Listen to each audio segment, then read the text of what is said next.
Hi, my name is Duncan Kerber, and I'm the instructor of the 7 Lessons Writing course. I've taught writing to students at the university level for 11 years now, and I brought many of those lessons into this course. A few years ago, I published a textbook with Oxford University Press on effective writing, and I brought much of that material into this course.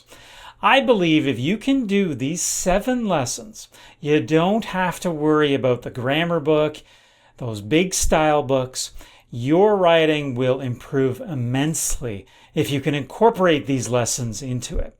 And by incorporating these lessons, you will write more clearly, precisely, directly, in all kinds of writing at the sentence level. This course is focused on sentences. If you can put together a great sentence, everything else falls into place. So try out these exercises, apply it to your writing today, and ingrain those lessons into you. If you have any questions about the course, just send me a note. I usually respond within 24 hours. Thank you. So in this video, I want to talk about how this course functions and how you can get the most out of it. First, you have the lesson video. So each video is short, but there's about over 2 hours of videos here that go into very specific sentence level editing and writing issues. So make sure you watch all the videos. And if you don't understand something, re-watch the videos. If you have any questions, you can always send me a message. Now, I've also added, and this is very unique to this course, I believe, writing exercises. So using the assignment feature in Udemy, which is a recent invention to the Udemy platform, I've added a number of exercises. These are the very same exercises my university students do in first-year composition classes. It's really important that you try out these lessons. It's easy to watch a video and think you understand what it's all about, but you don't really know if you understand it until you do the exercises. So after each lesson section, I've got 1 or 2 exercises that will ask you to apply the lessons of that section. And once you submit those, I will get a notification, and every few weeks, I go through and review those exercises, and I'll comment on them and tell you whether you're on the right track. So you can get that feedback from me as if you were in my university class, and that allows you to see if you're on the right track or see if you need to go back and rewatch those videos. And then finally, these lessons that you're learning, once you've tried them out in exercise form, you should then try them out in real writing.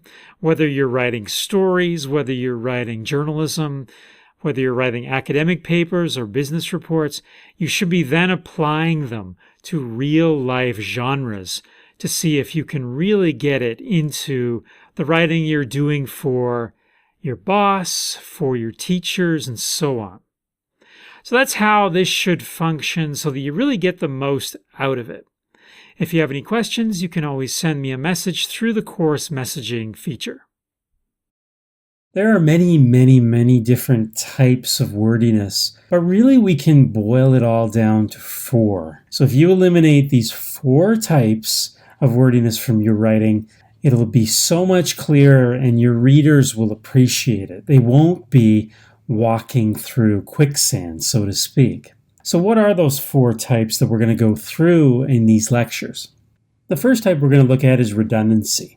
So redundancy is saying the same thing more than once. Now, in some kind of educational settings, there's a thing called planned redundancy, and sometimes I might even do this in these lectures, and that is to repeat myself. But at the sentence level, which is where we're primarily focused in this course, redundancy is dead weight. So it's extra words that don't have to be there.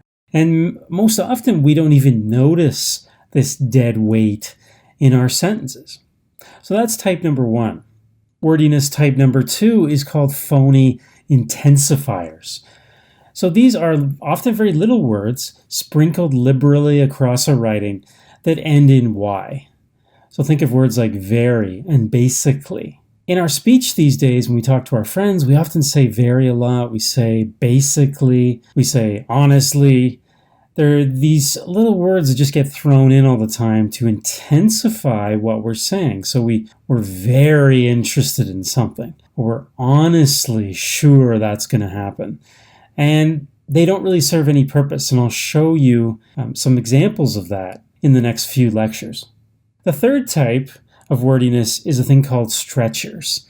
And stretchers are combinations of very small words. So the words themselves are not big, they're not heavy, but in combination with other little ones, they prolong a sentence. They take the sentence longer than it should be. And most of the time, you can actually cut out these stringy phrases from your writing, and the sentence still stands strong. It still works. It still functions.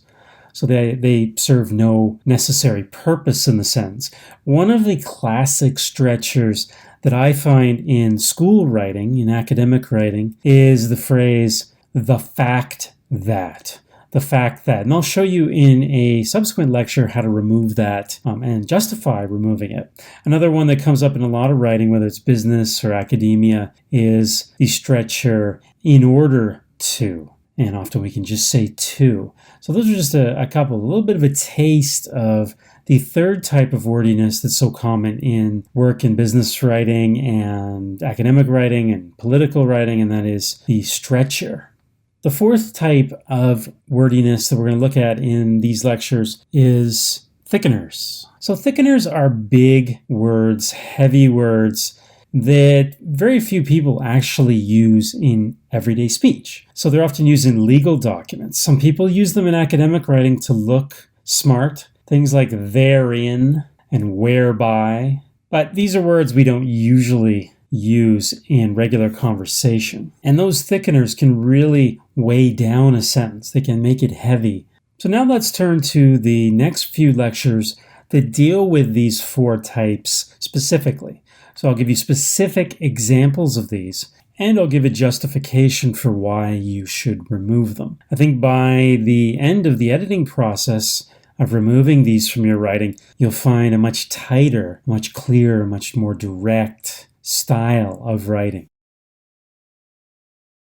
The first roadblock to clarity in your writing is redundancy. Now, we typically think of redundancy in most writing on the level of the idea. So, in my experience as a writing instructor, students will often submit papers that have said the same thing, presented the same idea in multiple points of the paper. That's not what I'm talking about in this lecture. I want to zoom in on the sentence. So all of these lectures are about the sentence. And I always believe if we can work on our sentences and get those sentences into shape, everything else will fall into place. So we're zooming in, we're going on that micro level to the sentence. And redundancy can occur there too. And often this is the kind of redundancy we never even notice. We just aren't looking that carefully at our sentences.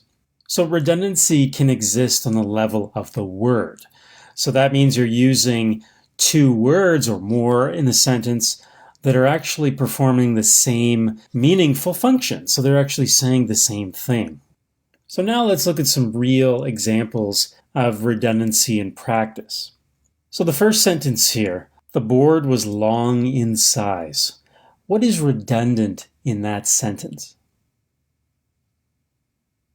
Well, the word long is all about size. It means size. So to say it's long in size is redundant. We don't need to say that. It doesn't add anything to the sentence. Why make the reader process more words than they need to? Why don't we just move on to our next point about that board? So what's the edit here? Well, you just simply cross in size out and you're done. Here's another sentence. The plane circled around the airport before landing. So I'm sure you guessed here, looking at it now very carefully on a word-by-word analysis, that the verb circled, a really good verb, very strong verb, means the same as the next word, which is around. So simply you could cross out around. Another example is the sentence, we share in common a love for baseball. So the redundancy here at the sentence level is simply that the verb share means the same as in common. Of course, if we share something, it's in common. So there's no reason to say in common after that. We can just cross that out. Another example that kind of gets me when I'm editing other people's writing, and I always cross this out, is my invention is a great new innovation. So the redundancy here, the extra word here, is new, because the noun innovation implies that it's new. Because if this device or whatever the object is, the invention, wasn't an innovation, then it wouldn't be new. It would be a copy of somebody else's work. So we can just cross out new in that case. So here are some other examples listed on the slide, and I want you to pause this video and look through those and edit them, simply crossing out the unnecessary words in the sentence. This does not require recasting the sentences, rewriting the sentences. All it is just crossing a few words out and collapsing the sentence down to its essence. And you'll note that in these edits for redundancy that the final sentence that you come up with still means the same thing as the original. It just gets over with faster. To sum up, the meaning in these extra words was always found somewhere else in the sentence, usually in a previous word or a word nearby. So it was kind of duplicated meaning. So to remove that makes the sentence much more efficient, much cleaner, much tighter. The second type of wordiness is the phony intensifier. These are often used to strain to appear confident. So maybe, and this is the paradox of the phony intensifier, maybe the person using it is not as confident as they actually are. They feel like they need to use these little words throughout their speech to show confidence. And as we know, people who are confident don't talk about being confident. So these are the little words that really serve no purpose in a sentence. They might be words like absolutely, or basically, or certainly, or really. I mean, in people's regular speech, really is used a lot in conversation. Also very, totally. And what you'll find is you can delete these, just cross them out of your sentences, and the sentence still functions. And often the meaning is like the redundant words that I talked about in a previous lecture. The meaning is likely found in another part of the sentence. In regular speech, intensifiers can be used simply to fill dead air. So we don't know what to say, and instead of saying or ah, we use these intensifiers to fill in that gap. But we don't want that in writing. We don't need those in writing. And these intensifiers often, but don't always, end in Y or ly. So now let's look on the slide for some full sentence examples of the use of phony intensifiers. And the first one is, I am absolutely confident in my abilities. Now somebody could just say, I am confident in my abilities. Does the absolutely really add anything there? Actually, it starts to make me question, why is this person being so insistent about being confident with the intensifier absolutely? The second one is, we are basically good students. So this is, again, intensifying something. It's qualifying how good these students are. We don't know why. It's basically, that's like saying virtually good students. Well, you're suggesting that there's some small fraction that are not good, and that raises questions. Another one is, David certainly needs to water the garden today. I guess the garden is parched. It's the middle of summer. That garden needs water. And really the certainly, which is the intensifier here, doesn't add anything. I mean, if the garden needs it, it needs it. We can just say he needs to water the garden today. Another one is, I really want to go to the store. I want to go to the store or not. What does really add to that? I mean, you would need more context there. Whatever it is about that store, maybe. Maybe the person is trying to get the latest Air Jordan shoes or something like that. And maybe it's appropriate to say really. But in most cases, really is just an extra word that we can remove. Another one that comes up is, often used in fiction writing. So somebody might write, "The dog is very ugly." Now, first of all, this is a problem because it tells the reader that the dog is ugly instead of showing it.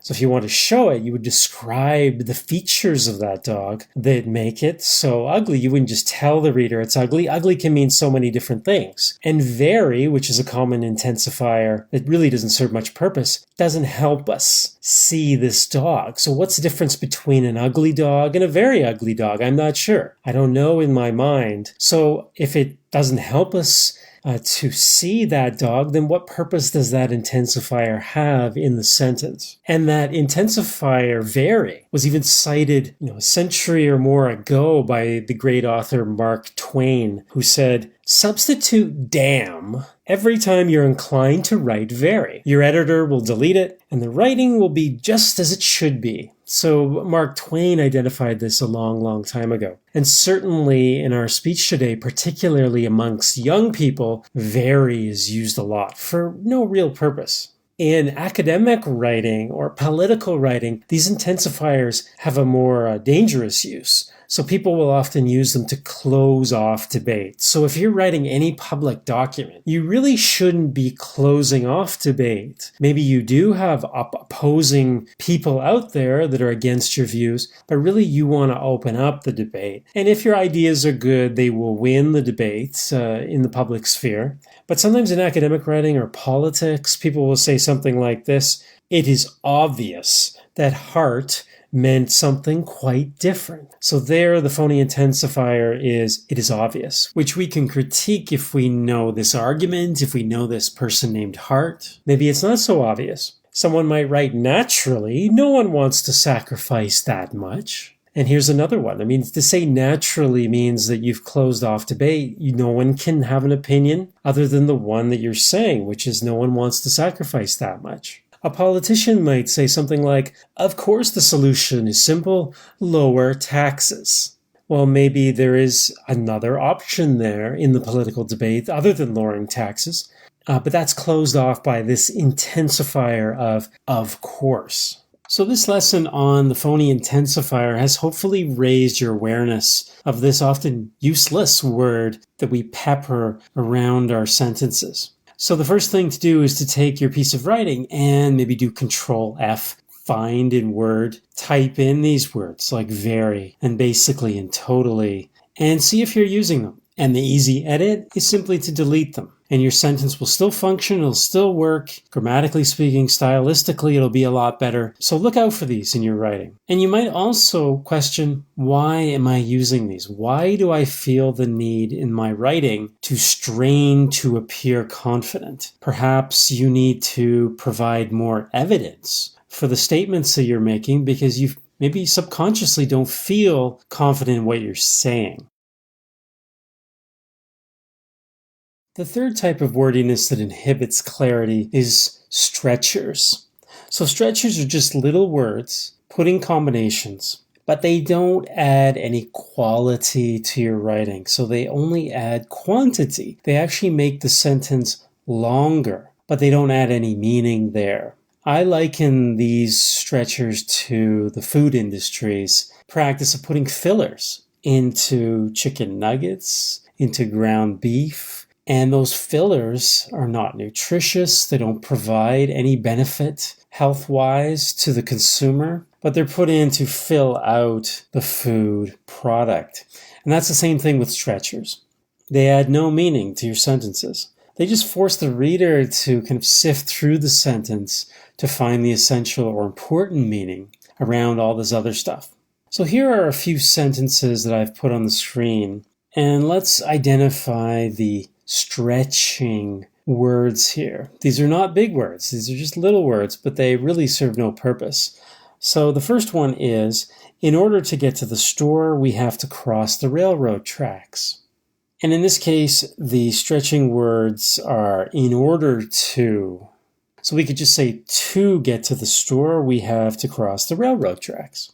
Now look at the second one. At this point in time, let's read the book. So that's 1, 2, 3, 4, 5, 6, 7, 8, 9 words. and at this point in time takes up the majority of the sentence. We could say something like, now let's read the book. So that one word, now, replaces 1, 2, 3, 4, 5 words in a stringy stretcher phrase. Another one is used in academia, and that is Hemingway's use of economy is his hallmark. Well, in this case, the stretching phrase is use of, so we could just say Hemingway's economy is his hallmark. Another one is William persuades by means of logic. Again, like the Hemingway example, you could just say William persuades by logic or with logic. By means of doesn't help us. Now, two that come up in a lot of fiction writing, and I see this all the time, and that is the word started and the word began. So people always seem to want to emphasize that an action began, even though when you invoke the verb itself, you are beginning the action. So if I say something like, Sandy started to stop crying, well, started doesn't need to be there. We could just say Sandy stopped crying because stopping inherently starts at some point. There's no need to say it started, that's implied. And then also Kunal began to punch. Well, what about Kunal punched? Kunal punched the man could be the sentence in a fiction story. And in that case, we know it's beginning when the punch is done, so when the action comes, we know it starts. There's no reason to emphasize the starting, the beginning of it. And then finally, a common academic example is the fact that music is a big business is well known. The fact that comes up in a lot of sentences, not usually at the start, actually, as that example shows, but commonly in the middle of a sentence. And most of the time, I would say probably 95% of the time, you can simply cross that out. So you can say, that music is a big business is well known. And in the middle of sentences, often just be completely crossed out. And these stretchers remind me of a great quote by the writer George Orwell, who wrote the great book 1984. And that is, if it is possible to cut a word out, always cut it out. And if you edit out these stretchers, you'll find that your sentences get to the point faster. You're not having these winding constructions that go all over the place before getting to that point. And I think it also emphasizes those key words more because they're not being shrouded by these stretchers. For example, the point about the man punching. Well, that's a strong verb, punch, but it gets hidden by begin or start. So your next task is to go through your writing and search for these stretching phrases and strike them out right when you find them. Some people use what are called thickeners. This is the fourth type of wordiness so common to people's writing. And these thickeners are often unusual or archaic words. They're words from a different time, or they're words that are typically only used by lawyers or the Queen of England. So if you're a lawyer or you're the Queen of England, keep using these words.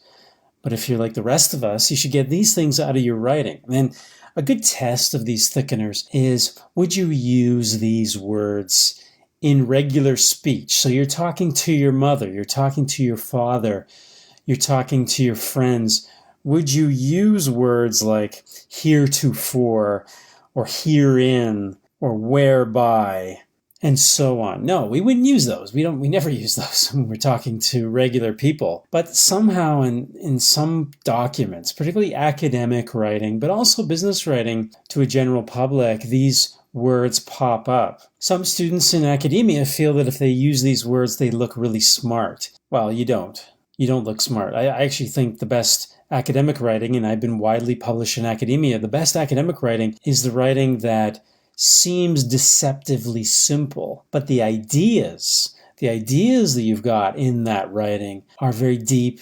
They're complex, they're subtle, but we don't use these words to show off in that kind of writing.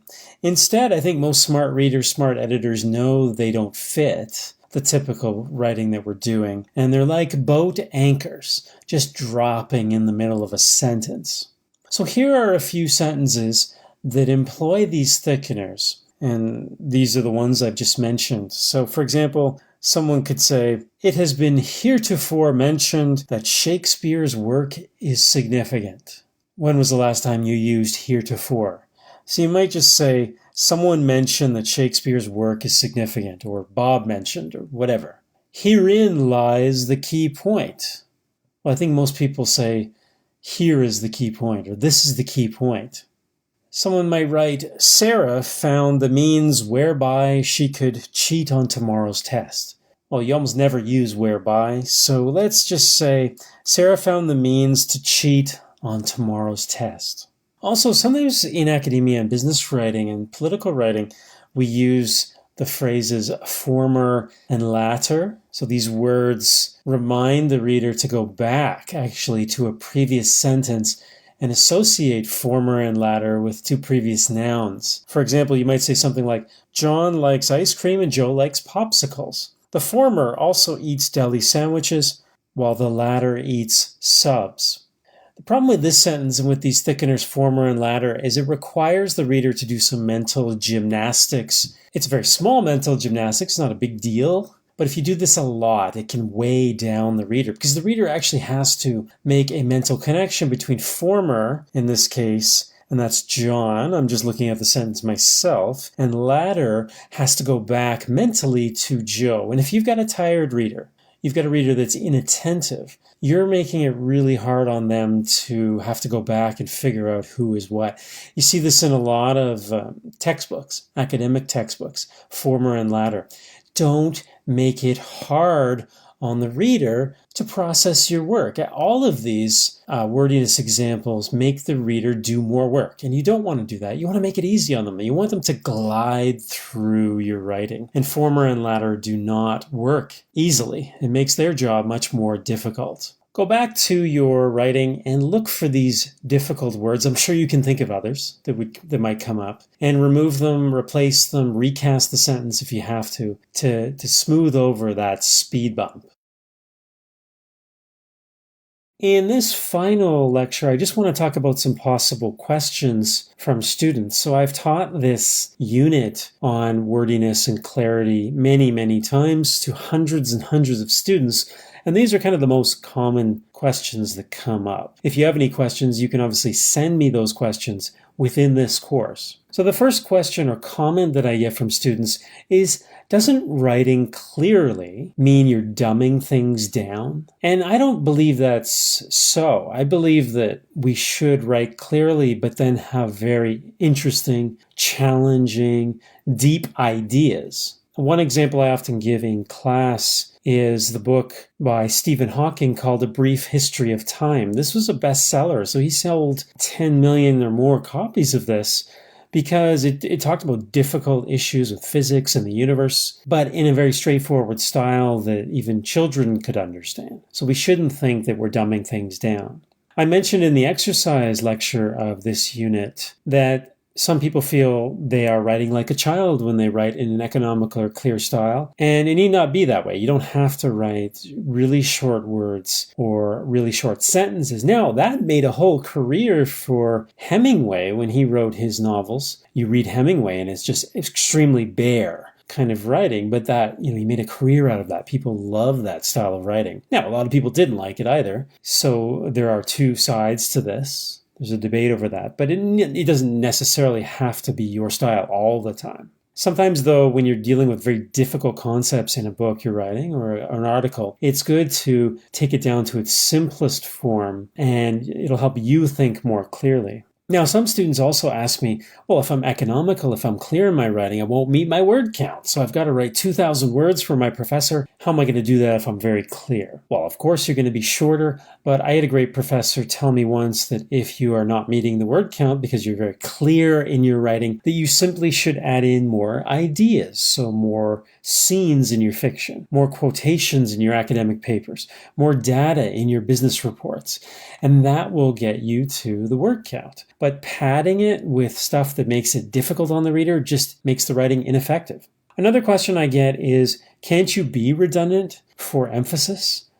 Well, of course you can. You can do that, and I've done that throughout this course, because in education, sometimes we need to emphasize certain things. We need to repeat ourselves, because that helps learning to some degree. But as you'll note throughout this section on wordiness and clarity, a lot of the examples I'm giving are not intentional. They're not things that people are using to repeat a point or to help the reader. They're actually things that either they're not noticing or they're doing to show off, and that doesn't help anybody. So you can do what's called planned redundancy, but it has to be intentional and has to have a purpose. And then a final question I get from students sometimes is, this is really picky stuff. So you're editing out a word here, a phrase here. How does that really help my writing?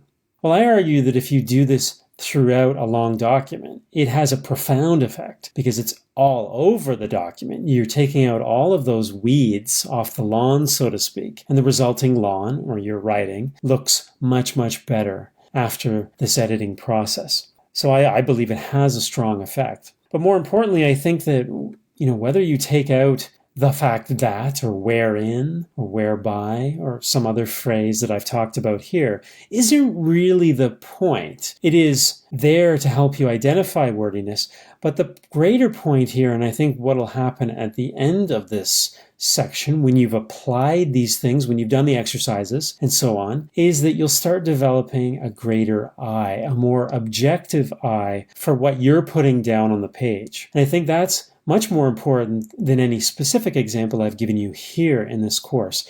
That you can develop that eye. I hope by taking this course that you will be able to see other examples, things that I haven't even talked about. And a lot of students come up to me and they say, is this an example of wordiness? And it's an example I've never thought of. It's something I've never seen, and they are right. It is an example of wordiness. And that's the transcendent moment. That's when I'm happy to see that the writer has gone beyond my lessons and has realized their eye, their editor's eye on the page. They've seen another example. And that awareness is amazing. If you can have that awareness when you're writing your sentences, you'll have even greater effect on your writing as you go forward. The typical sentence in the English language has a lot of parts of speech. And certainly the grammar books will tell you what those parts of speech are. But I believe that there's one word that stands out more, that contributes more to making effective meaning that readers can easily understand, and that is the verb. Choosing the right verbs in your writing is extremely important because they provide the concrete meaning that readers need to see what you're trying to say, to see it in their mind's eyes. Also, as I'll show you later in this set of lectures, verbs provide movement. And in any kind of storytelling, even in academic writing, and I'll show you that later in these lectures, we need things to move along. Traditional grammar books make verbs really complicated, however, and they will describe different forms of verbs. So verbs can be intransitive, transitive, past tense, present tense, future tense, progressive tense, perfect tense, present perfect tense, past perfect tense, future perfect tense, indicative moods in verbs, imperative moods, subjunctive moods, active voice, passive voice, first person, second person, third person, singular, plural. There are a lot of variables with verbs, and I'm running out of breath here just describing them. This set of lectures will not go into all of those forms and modifications of verbs. I'm just interested in the root verbs, whether it's present or simple past tense. That's all we need to focus on to understand how wonderful verbs really are. Without verbs, sentences fall apart, so they become what are called fragments. So if you've had an editor or maybe a professor mark fragment when grading your writing, perhaps you are missing a verb in the sentence. Now, some great writers use fragments. In journalism, often headlines are fragments. So someone will say something like, New York's top 10 most congested intersections. Now, that's not a grammatically correct sentence because we're missing a verb there. But they present problems in a lot of beginning writers' writing because you start getting this kind of headline style that has no flow. It doesn't have any forward movement. So what is a verb? I think from grade 3 English class, you probably thought of it as an action word, and that's partly true. So verbs are not just action words. And I want to relate a definition from the Chicago Manual of Style. They say that a verb can show the existence of a condition or a state of being, such as emotion. That is in addition to describing action. So there are actually 2 points or 2 sides to the verb. Some verbs are straight action, like run, throw, walk, hit. Those are very concrete verbs. And then we have other verbs like is, was, were, which are more about a condition or state of being, as the Chicago Manual of Style describes it. So keep that definition in mind, because as we go through these lectures on verbs, I'm going to talk about the different types of verbs and their effects on readers. If we want to make a great connection with our readers, we need to give the readers words that they immediately understand and can process, can visualize. So when we're talking about verbs, the best verbs for most writing are called concrete verbs. So these are the everyday verbs, the verbs that we've known for most of our lives since we were children. These are not big business words or political words. These are just everyday words like run and hit and walk and throw. These are all tangible actions. So in the first lecture of this section, I suggested that 1/2 of the definition of a verb is an action word. And so this is the type of word that we want to get more into our writing. We want to increase the ratio of concrete verbs, sometimes they're also called strong verbs, to other words. So the more of these concrete verbs you can get into your sentences, the better for readability, for easy processing by readers, because there's no misunderstanding with these verbs. There's no difficulty. The image pops up in the mind of the reader the second you say run, the second when you say jump or throw or smack. There's no misunderstanding. Other verbs, as we'll talk about later in these lectures, are a little bit more difficult to process. They require maybe a little bit more education on the part of your readers, and they are often very abstract. They are not day-to-day words. Now, those words have a place in writing, so I wouldn't eliminate them completely, but we need to focus more on these concrete verbs and bring them in, substitute them into other words whenever we can during the editing process.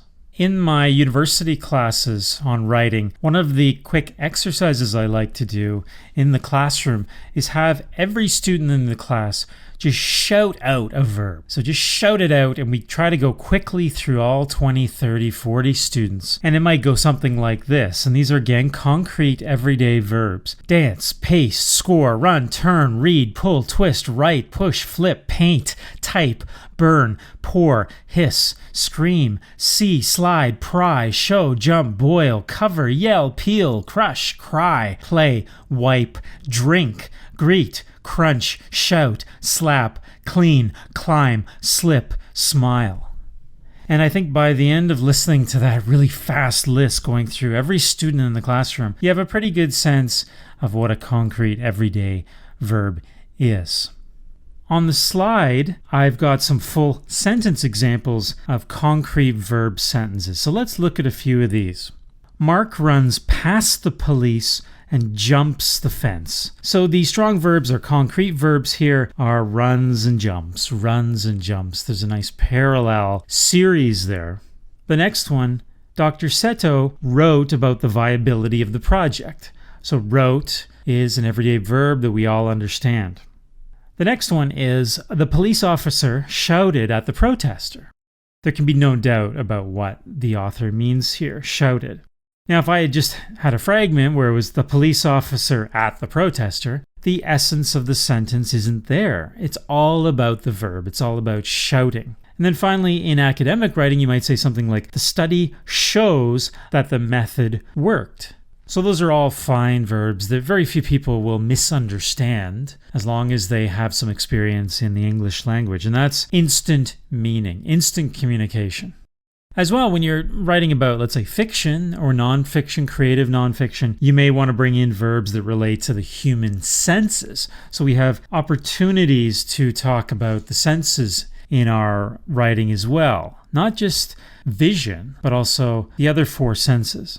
If you're writing about being at the beach, you can talk about the crashing of the waves or the squawk of the seagulls. If you're eating at a fine restaurant, you taste the heat of the spices or the fruitiness of the red wine. When you were a child, you felt things. You felt the warmth of your mother's hug, the pain of a scolding. So these are details that go beyond our typical obsession in writing with sight.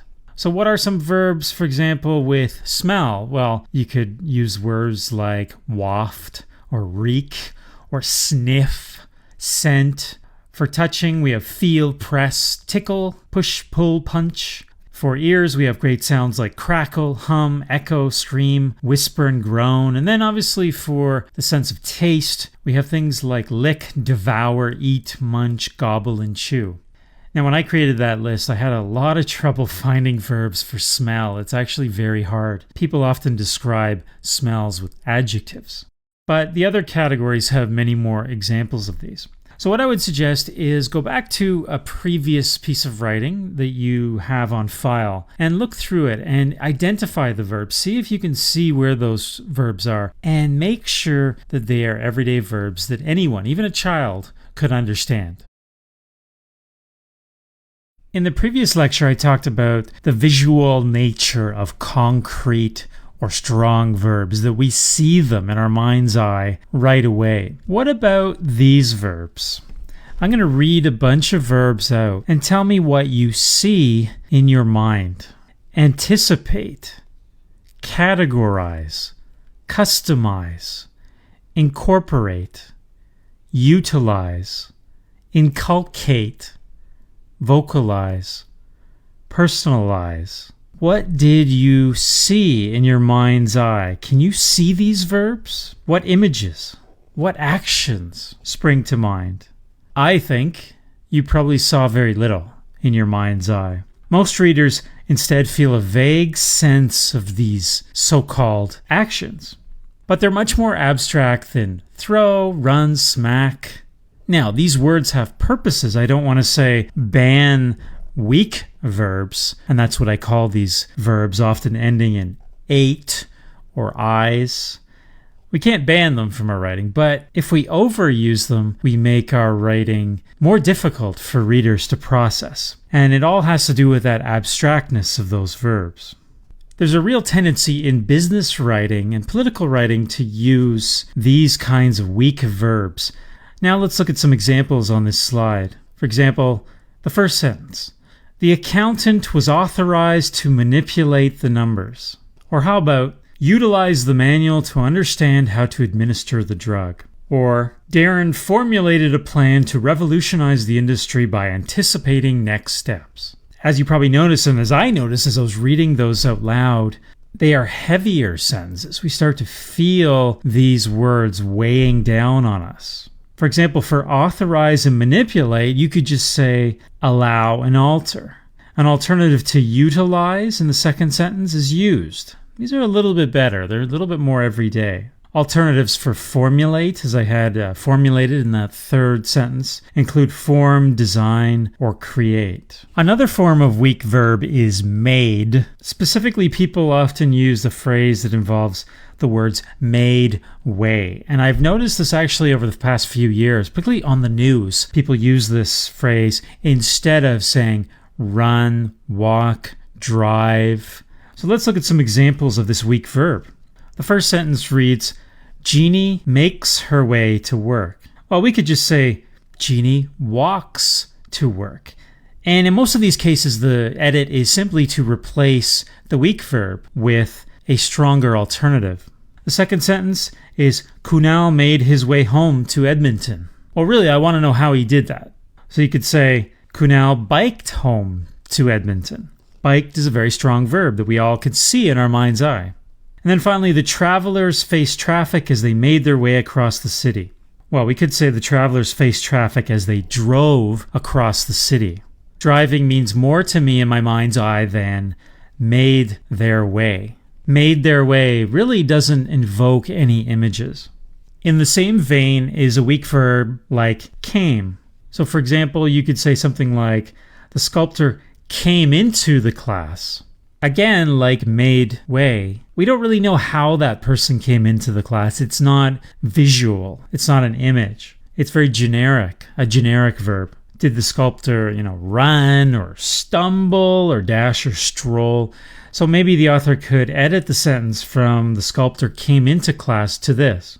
The sculptor stumbled into class, ricocheted across the room, and grabbed the chair for support. Now I can see those verbs. I can see stumbled. I can see ricocheted. I can see grabbed. That's instant communication with those very strong verbs. So the lesson here is simply to go back to a piece of writing and edit it to bring those weak verbs up to a strong, concrete level as often as you can. Now, you won't always be able to do this, but you need to, as with all of these editing techniques, to test your verbs. Test them. See if they are working, and see if you can come up with a simpler, more straightforward version.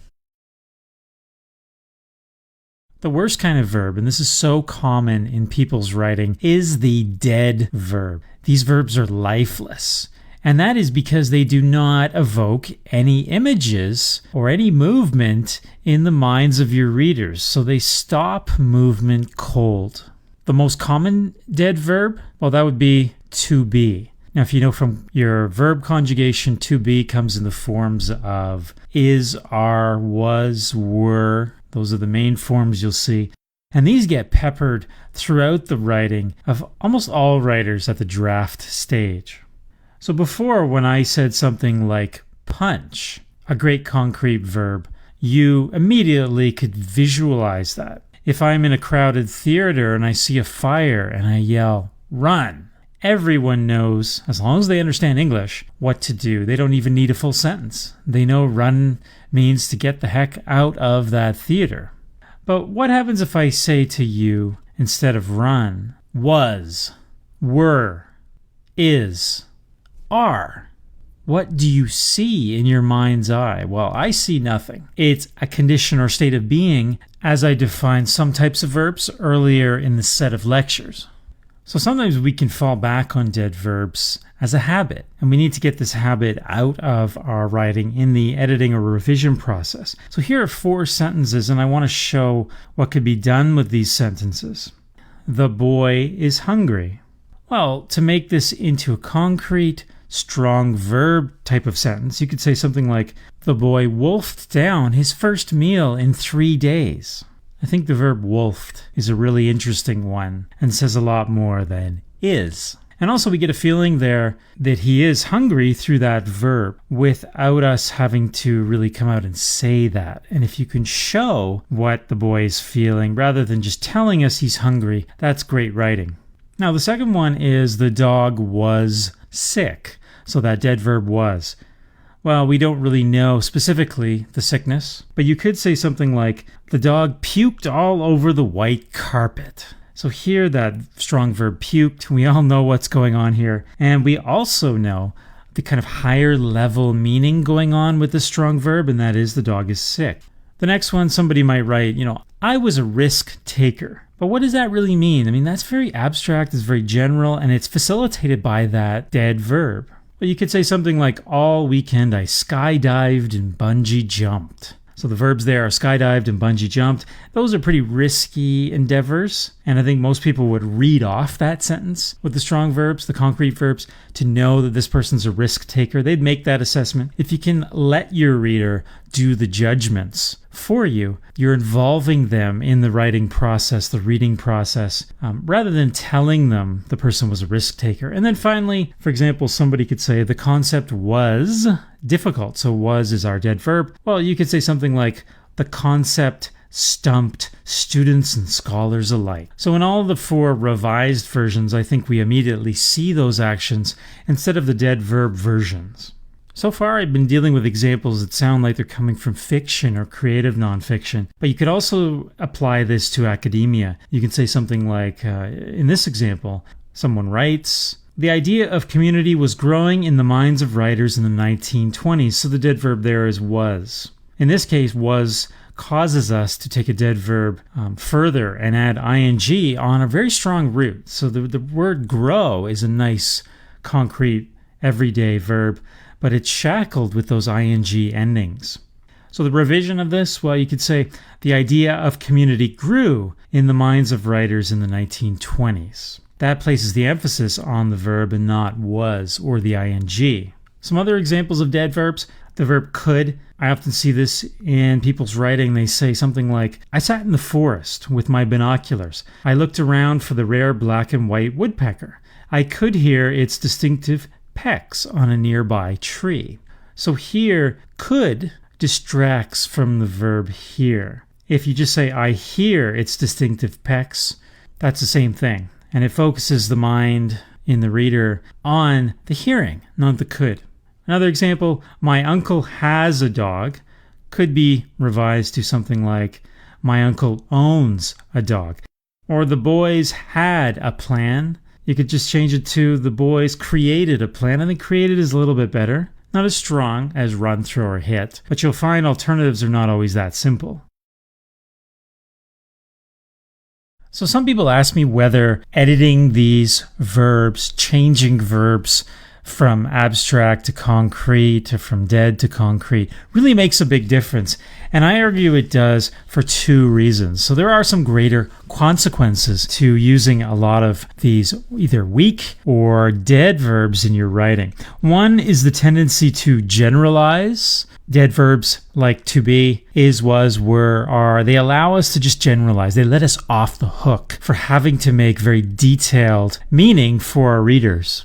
And second, there's often a lack of movement in the plot or the exposition if you're writing an essay. I can look across a piece of document, and if I see lots of dead verbs, I can already tell there's a problem here with either that generalization or that movement. So on the point of generalization, imagine if I wrote something like, my father was angry. So here we have the dead verb was, and we have the adjective angry, but I am one step removed in this sentence from the real anger of this person's father. I don't feel it. I don't experience it. It's like a summary of anger. So how could you fix this? And again, it involves just turning back to concrete verbs. Imagine this scene about the father. My father took the phone from his ear and threw it against the wall. He slammed his fist down on the table and screamed. So here we get to feel anger of this father, rather than the summary version, which was my father was angry. In the detailed version, use a lot of concrete verbs. That is anger. So that's how you could convert generalization to specificity. Now, the second point about stopping action, the overuse of those verbs puts more emphasis on conditions or states of being, as I described in the definition of a verb earlier in these lectures. So dead verbs, inherently focusing on conditions or states of being, stop action. They eliminate action. That's inherent in those words. So let's look at an example of a paragraph full of dead verbs. So read this slide through. You might want to pause it, and then I'll discuss it.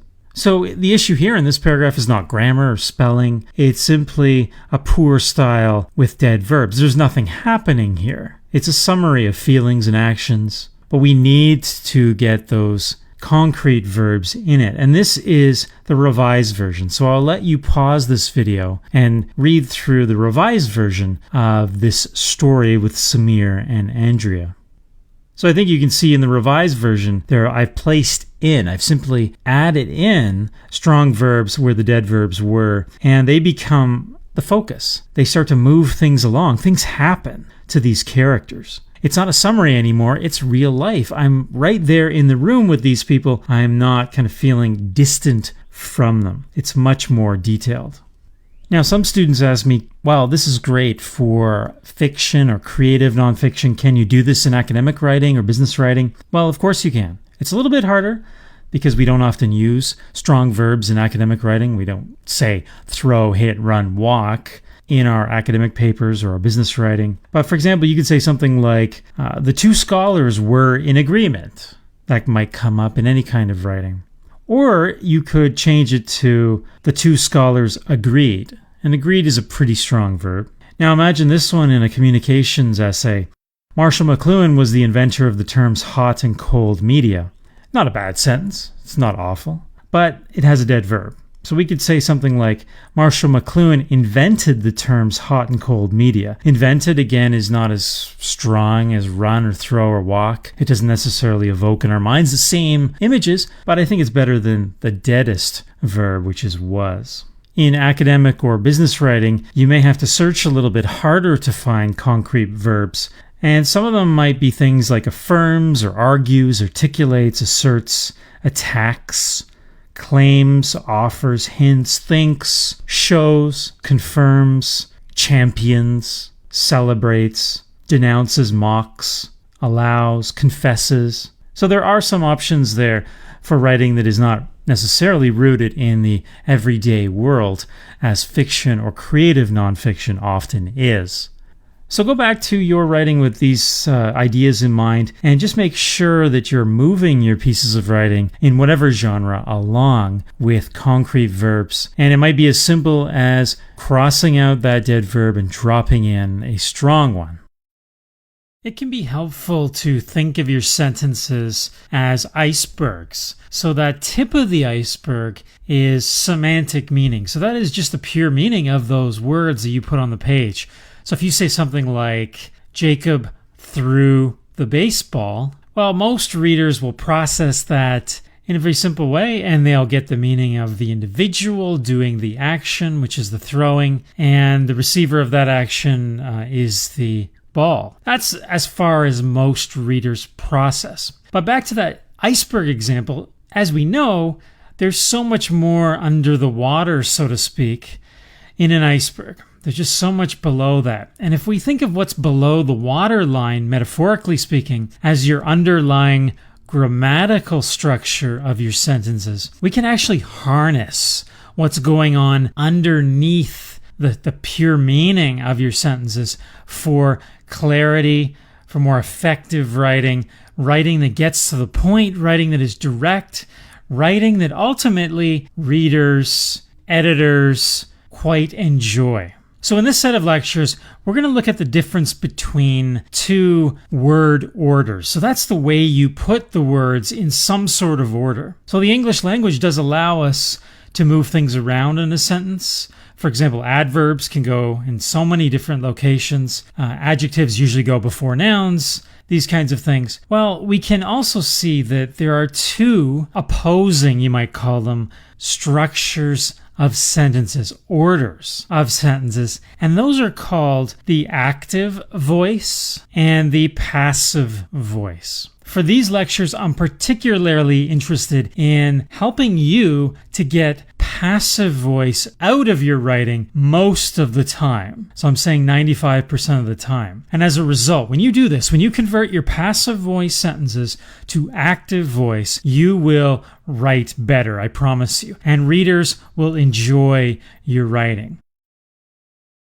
In the introduction of these lectures, I mentioned word order. So this awful thing that I'm going to describe in this set of lectures called passive voice is a certain kind of word order. So you're putting the words in a different and often long-winded order compared to what's called active voice. Don't let the voice part confuse you. I think it should be called, and it's not in grammatical terms, but I think it should be called just active order, passive order. Now, in passive voice, the order of the words becomes a little bit longer than in active voice. It can often be incomplete. It can be evasive. And I'm going to show you what all these things are all about as we go through these lectures. And this is probably the only really in-depth grammar knowledge that you really need to write well. This is as deep as it needs to get to understand how to put interesting, direct, useful sentences together. If you can figure this out, if you can get this, you don't really have to worry about all the other things in the grammar book. So let's begin with explaining what these word orders are. So I want to begin with active voice. So active voice is the ideal word order sentence. So on the slide, you'll see a little bit of a diagram here or an equation of some sort, as if we were doing mathematics. And the simplest active voice sentence, and this is the simplest sentence you can produce in the English language, simply is a subject and a verb. So that's the first simplest active voice sentence. So it could be things like Joe talked, Richie painted, Kylie ran, Ariana sang. Very simple. 1, 2, 1, 2. And those verbs that I mentioned in those 4 sentences, they all don't require anything else.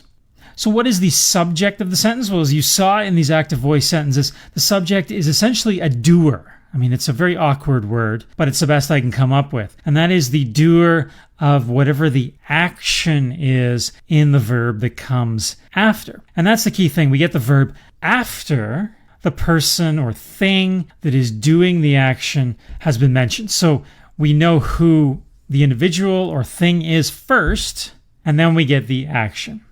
Now, the second type of active voice sentence is a little bit more complicated, but still very simple. And you'll see on the slide another equation. And so another type of active voice sentence simply has a subject, a verb, which you've already seen, and then what's called a direct object. So think of this as the direct receiver of whatever action you are describing in that verb. So we have a thing or a person doing an action onto something else.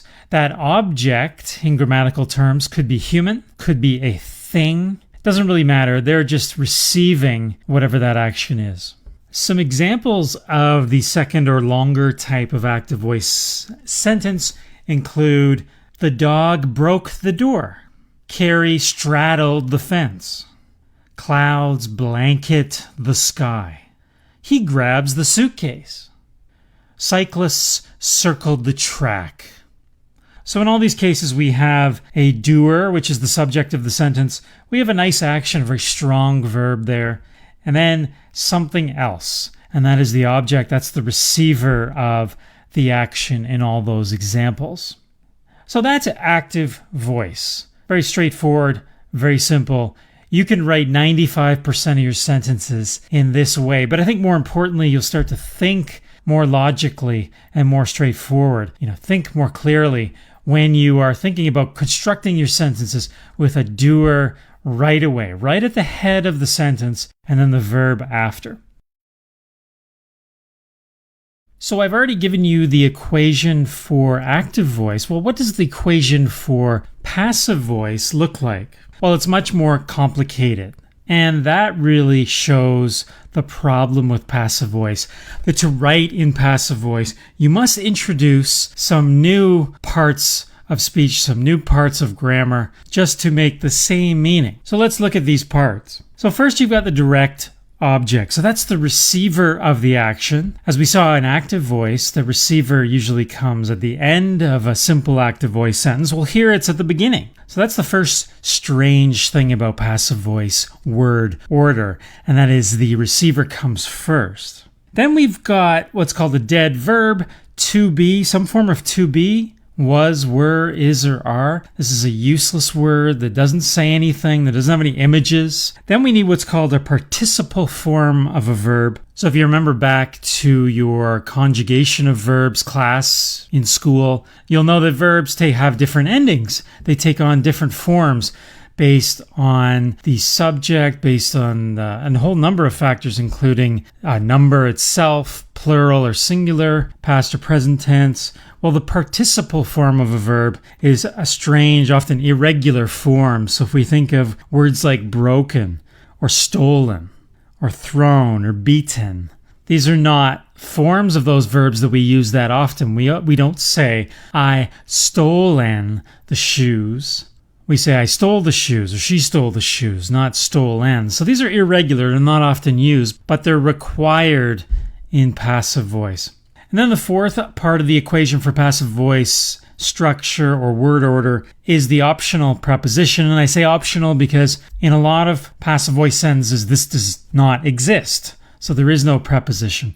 A preposition here is obviously by. And then finally, the optional subject. So in active voice, the subject or the doer of the action came first. In passive voice, it comes at the end of the sentence, and it can be optional. So that is a key point to remember as I go through these lectures, that we do not have to say the doer of the action. So what are some examples of passive voice sentences? Well, we could say something like, the winner was named by the awards committee. The fence was straddled by Carrie. The message is sent by the computer. The CEO was chosen by the organization. The dog was bitten by William. So in all these cases, the receiver of the action, the naming, the straddling, the sending, the choosing, and the biting all come first. And we've had to introduce more words. So you'll notice these sentences are longer than the typical active voice, subject, verb, object sentence. So they inherently introduce wordiness. And they make us wait, a suspenseful wait for the doer of the action. In English, this comes across as somewhat illogical to readers because we're getting the receiver of the action first. We don't even know the action till the second word, and we don't even know the doer of the action till the end. And as I said, those can be optional. So we could simply say the winner was named, the fence was straddled, the message is sent, the CEO was chosen, the dog was bitten. But if I say those things and I avoid the optional by preposition and the doer of the action, we as readers are missing information. We want to know. We want to know who did the naming, the straddling, the sending, the choosing, the biting. That's important information, but that can be left out and it's still a grammatical sentence. Having seen these equations, you might think that the difference between active and passive is a simple reversal of the sentences. Well, of course, the passive equation is not simply a reversal because it's got additional elements that are required by the grammar to make meaning. And also sometimes what is the passive part of a sentence is not the whole sentence. So just remember that, not the whole sentence necessarily. I'll give you an example. Imagine in this sentence, in active voice, we say, Laura invited Nancy to a party this Saturday night. Now, the whole part of that sentence is not that important to us. We're only interested in a little bit of it. It would be incorrect to kind of flip it and say, hey, I've got passive voice. For example, if somebody flipped the sentence and said, to a party this Saturday night, Laura invited Nancy. That is not passive voice because the doer of the action is still coming first. So Laura is still coming first, and then we're getting that verb invited, and we're still getting the object or the receiver of the action, Nancy, she's being invited, at the end of that sentence. So that's still active voice. So if you want to convert this to passive, I don't know why you would want to, but if you want to convert this to passive just to see what's going on here, you would write something like, Nancy was invited by Laura to a party this Saturday night. So that little construction, Laura invited Nancy, becomes converted to Nancy was invited by Laura. 5 words when the original in active voice was 3. So that's the inherent wordiness that comes with passive voice. Now, it's important to understand how this under the surface, this bit of the iceberg under the surface works, because when you're editing your work or the work of other people, you will want to, in 95% of the cases, convert the passive voice examples into active voice. We call this conversion. So on the slide, I've got a number of passive voice sentences, and what I would like you to do is pause this video and sit down with a pen and paper, write those passive sentences down, and convert them to active voice. If you're having any trouble converting these or you're not sure about maybe other examples that you're coming across, please post questions to me in the forums of this set of lectures. So far, I've given you the grammar that's kind of under the surface of sentences, and I've given you an example of a very straightforward style of word order, which is active voice, and then also a problematic kind because of wordiness and some unusual constructions, and that is passive voice or passive word order. But these are kind of technical points. What about greater issues of passive voice? And one I want to talk about is the idea of the morality of passive voice. So this is a greater issue that sometimes people use passive voice to avoid responsibility. Let me give you an example. On the slide, this sentence says, the village was bombed and 7 children were killed. So these are reprehensible actions. Killing children, bombing a village. But if you go through this sentence, and it's a passive voice sentence, you'll realize what's missing. What is that? The doer of the actions of bombing and killing. We don't have the doer. This is passive voice. We've got the receivers of the actions, the village, the 7 children. We've got the to be forms of the verbs, was and were. We've got the participle form of the verb bombed and killed. So all the elements are there, the required elements of passive voice, but we're missing the optional by whoever, by the doer of these actions. And this can be deliberate. So a lot of writers, political writers, will avoid doing this. Business writers will avoid writing an active voice so that they can just not have to take responsibility for this. Now, what would you do with this kind of a sentence? Well, you would say government planes bombed the village and killed 7 children. That's the active voice version because the doer of the action comes first. Now, another one, in this slide, you'll see an example of a business letter that tries to evade responsibility. This is a termination notice. And notice that the writer says, "Please note that your position in the company has been eliminated." That's passive voice because we don't know who did the eliminating. They say no other position has been found. Well, who was doing the finding? We don't know. And then also the severance package stuff will be sent to your home address by whom? I don't know. So really there's 3 sentences there missing the 3 doers of these major actions. This is pretty serious stuff. In business writing, people will write this way often to avoid having a target on their back for these actions. So if you know who did the firing, you can contact that person and lay into them about this firing or find out why. But if we write in the passive voice, we don't even have to do that. And that's a problem. In academia, you sometimes get passive voice because people want to seem objective. So in science, they'll say something like this in a report: a limited sample was taken and tentative conclusions were drawn. So scientists want to think they are objective, so they write in passive voice all the time. You see this in other kinds of academic writing across all kinds of fields. But really it's not. Human beings did those samples, took those samples. The human beings drew the conclusions. And so they're trying to hide behind a kind of faux objectivity, a pseudo-objectivity using passive voice. And that's a problem. A final good example comes in politics. So politicians will say, your taxes will be raised. But they'll never say, in the active voice, I will raise your taxes, for obvious reasons. Now, they will speak in the active voice when it's something that they want to get credit for, such as, I will lower your taxes. They would never say something in passive voice like, your taxes will be lowered, because that's not giving them the credit. We should recognize this morality of passive voice and make sure that we're not using these wordy constructions to hide our responsibility for actions. We should come out and be honest and be direct and state that we are the doer of these actions.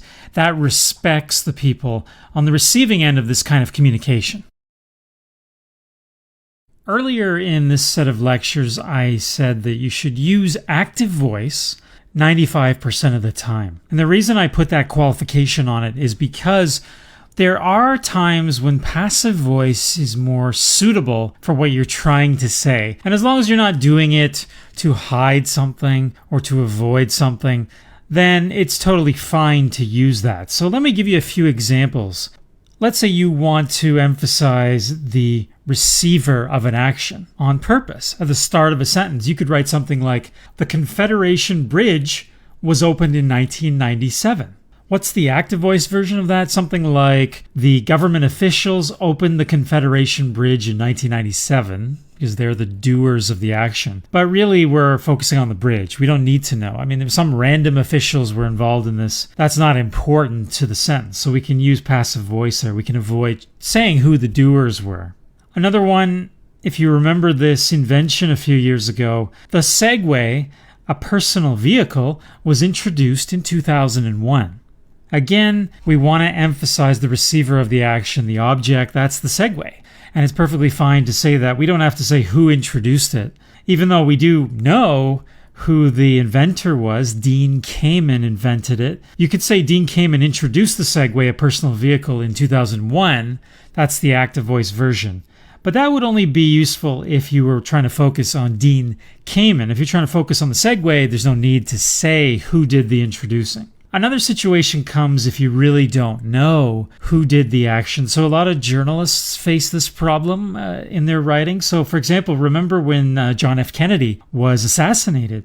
The journalist on that day did not know who did it, and there have been movies since questioning just who was the shooter of JFK. So naturally, the person would need to write in passive voice and say something like, American President John F. Kennedy was assassinated today in Dallas. And of course, we want to emphasize the president at the start of the sentence. Now, that does raise questions. Who did it? And that was something the police had to find out. Another common passive voice sentence is just one that we use all the time, and that is something like, Sandra was born in 1983. So in that case, Sandra is the receiver of the action of bearing, and really the doer of the action is her mother. We wouldn't want to convert this to active voice. We wouldn't want to say, Sandra's mother bore her in 1983, because it sounds stupid. It sounds weird. It's just unusual to our ears. And certainly that is a test in all kinds of writing, is does it sound right to our ears? So we would always say Sandra was born in 1983. So those are a few examples of exceptions when you can break the rule. But I would say be cautious. Test your passive cases, your passive sentences.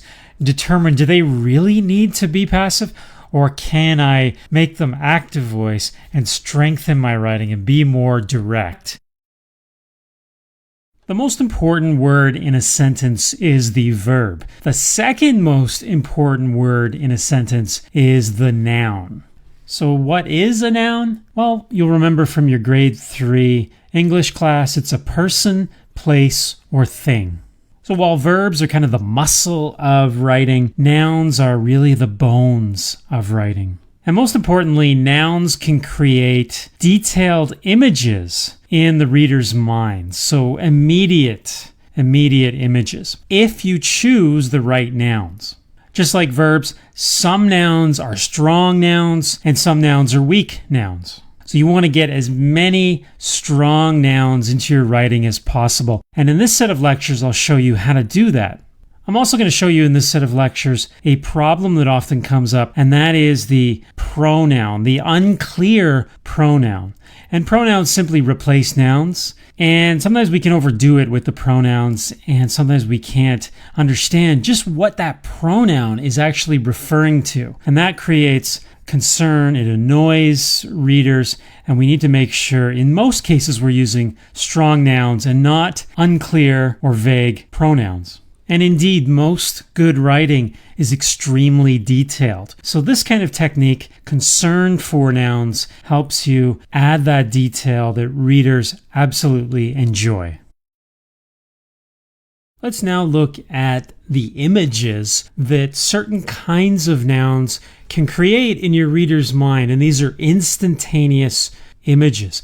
Instant communication by using certain nouns. So on the slide, the first noun is city. And what do we see in our mind's eye when we encounter this noun, city? What about the noun dog? What comes to our mind? And what about car? What comes to your mind when I say the noun car? Well, generally, most of us come up with some general images of cities, dogs, cars from our personal experience, the cities we've been to, the dogs we've owned, the cars we've driven. But let's look at what happens when you upgrade these nouns. I call these weak nouns. Let's upgrade them to another level of detail. What if we have the noun New York?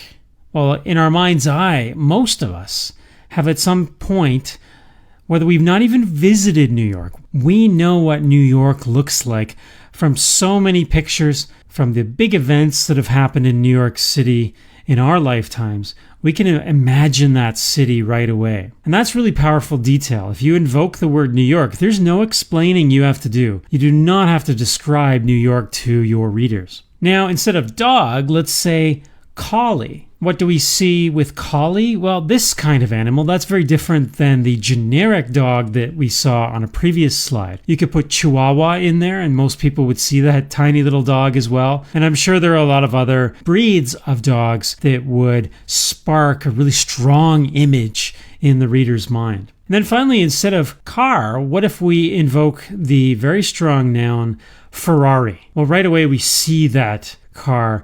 And I think we often see in our mind's eye red Ferraris. That's just the icon of the Ferrari brand is the red car.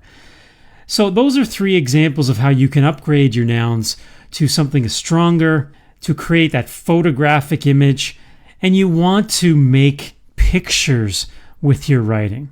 And strong nouns do that. They add detail, they add pictures, they add images so easily without needing to explain to the reader what the thing or the object or the person looks like. An important kind of strong noun is the name. So certainly in fiction, there are so many great names of famous characters and they stick in our minds. So let's think of some of those.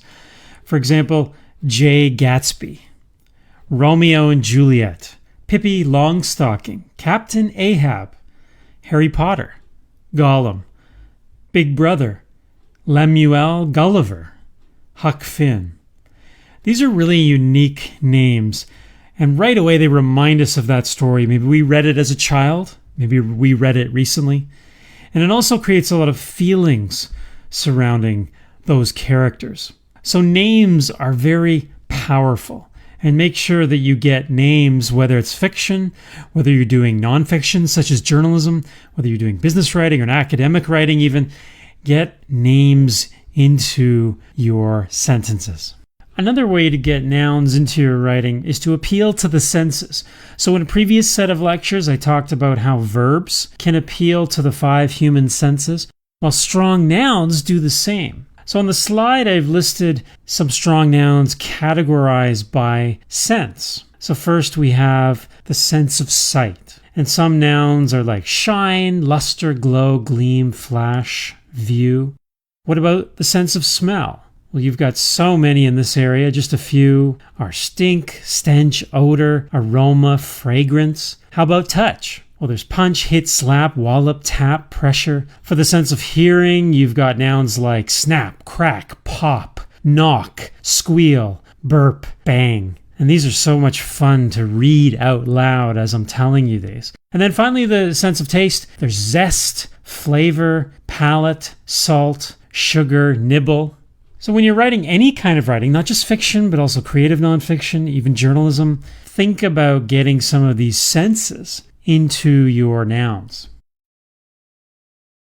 In a previous lecture, I talked about how there are weak nouns and then there are upgraded nouns. We can call those strong nouns. In some business writing and academic writing, there's often another kind of weak noun. We could almost call it a dead noun, like dead verbs. And these are nouns that have tion suffixes. So at the end of the word or the root of the noun, they've got tion.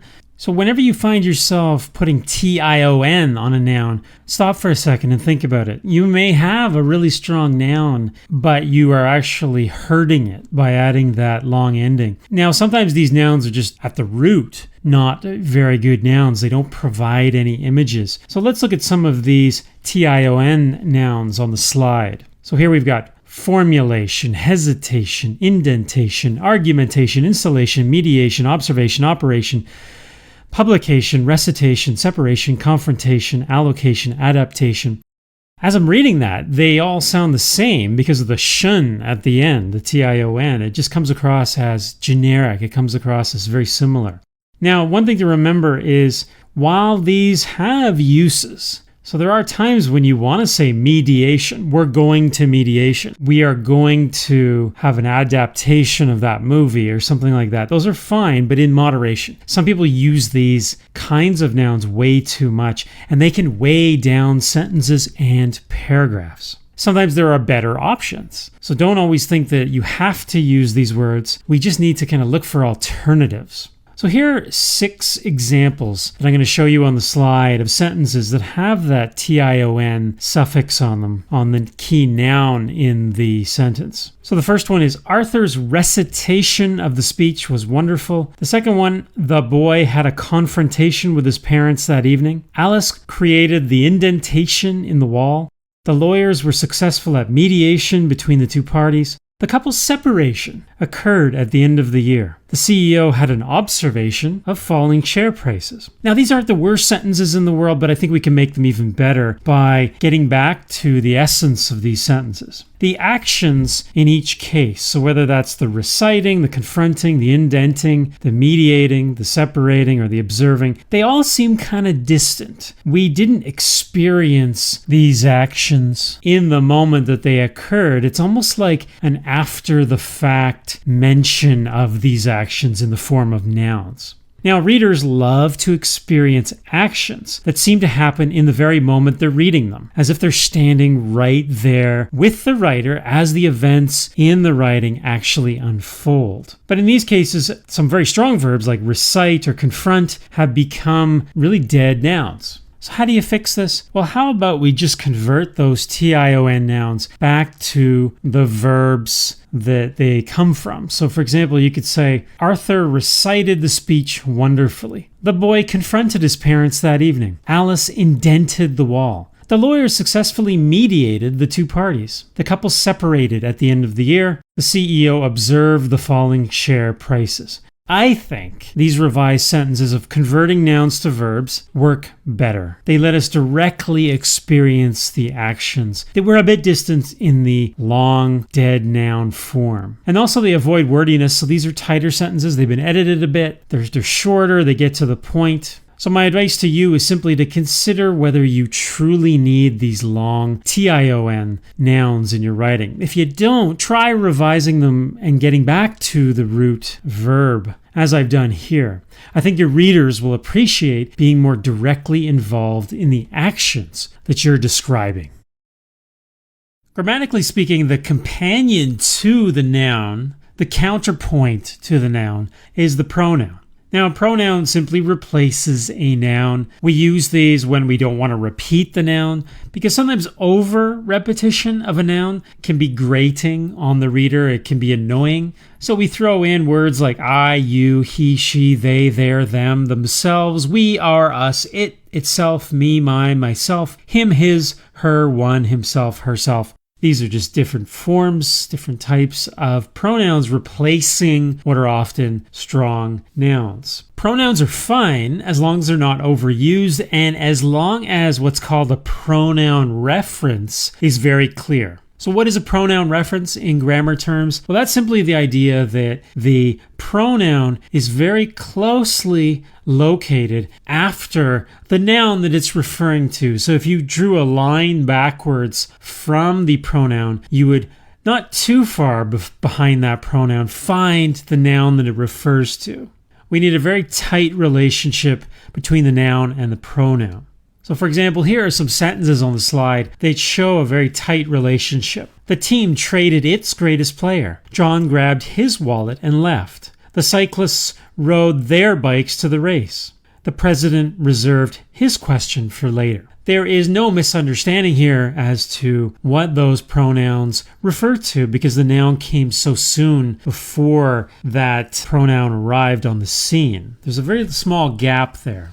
But remember, using a pronoun requires the reader to hold in their brains, in their minds, the noun for a little bit, hopefully just a little bit, before they get that pronoun and they make that mental connection. Now, here's a sentence where that pronoun reference is very, very clear. Marion crashed her car. She was not hurt in the crash. The ambulance took her to the hospital. Her daughter Kylie rushed over to see her. So there's no confusion. Her clearly means Marion in the first sentence. She obviously refers to Marion because that's the only woman that we've come across so far. And the her in the next sentence obviously refers to Marion. And then her again refers to Marion. Then we have another name, a noun, Kylie, in this sentence. But of course, none of those pronouns refer to Kylie here. So that's fine. That's a great sentence. It's clear. It's straightforward.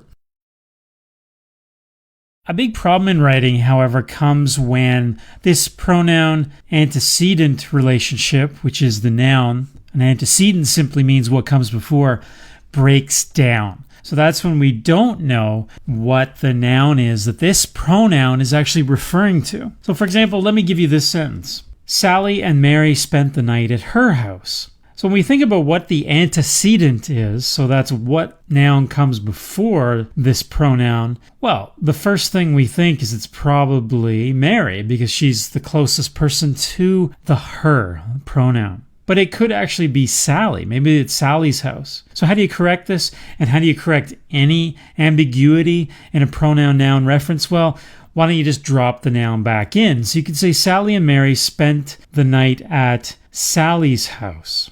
Another example is somewhat humorous, this problem with pronouns, and that is Napoleon sat on the horse Napoleon Jr. just after losing the war and wondered how much Josephine loved him. So what's the joke here? Well, that final pronoun him could refer to essentially two nouns, whether that's Napoleon or Napoleon Jr. And since Napoleon Jr. is actually the closest noun to him, we could say that Josephine is in a kind of love triangle with Napoleon, the human being, and a horse.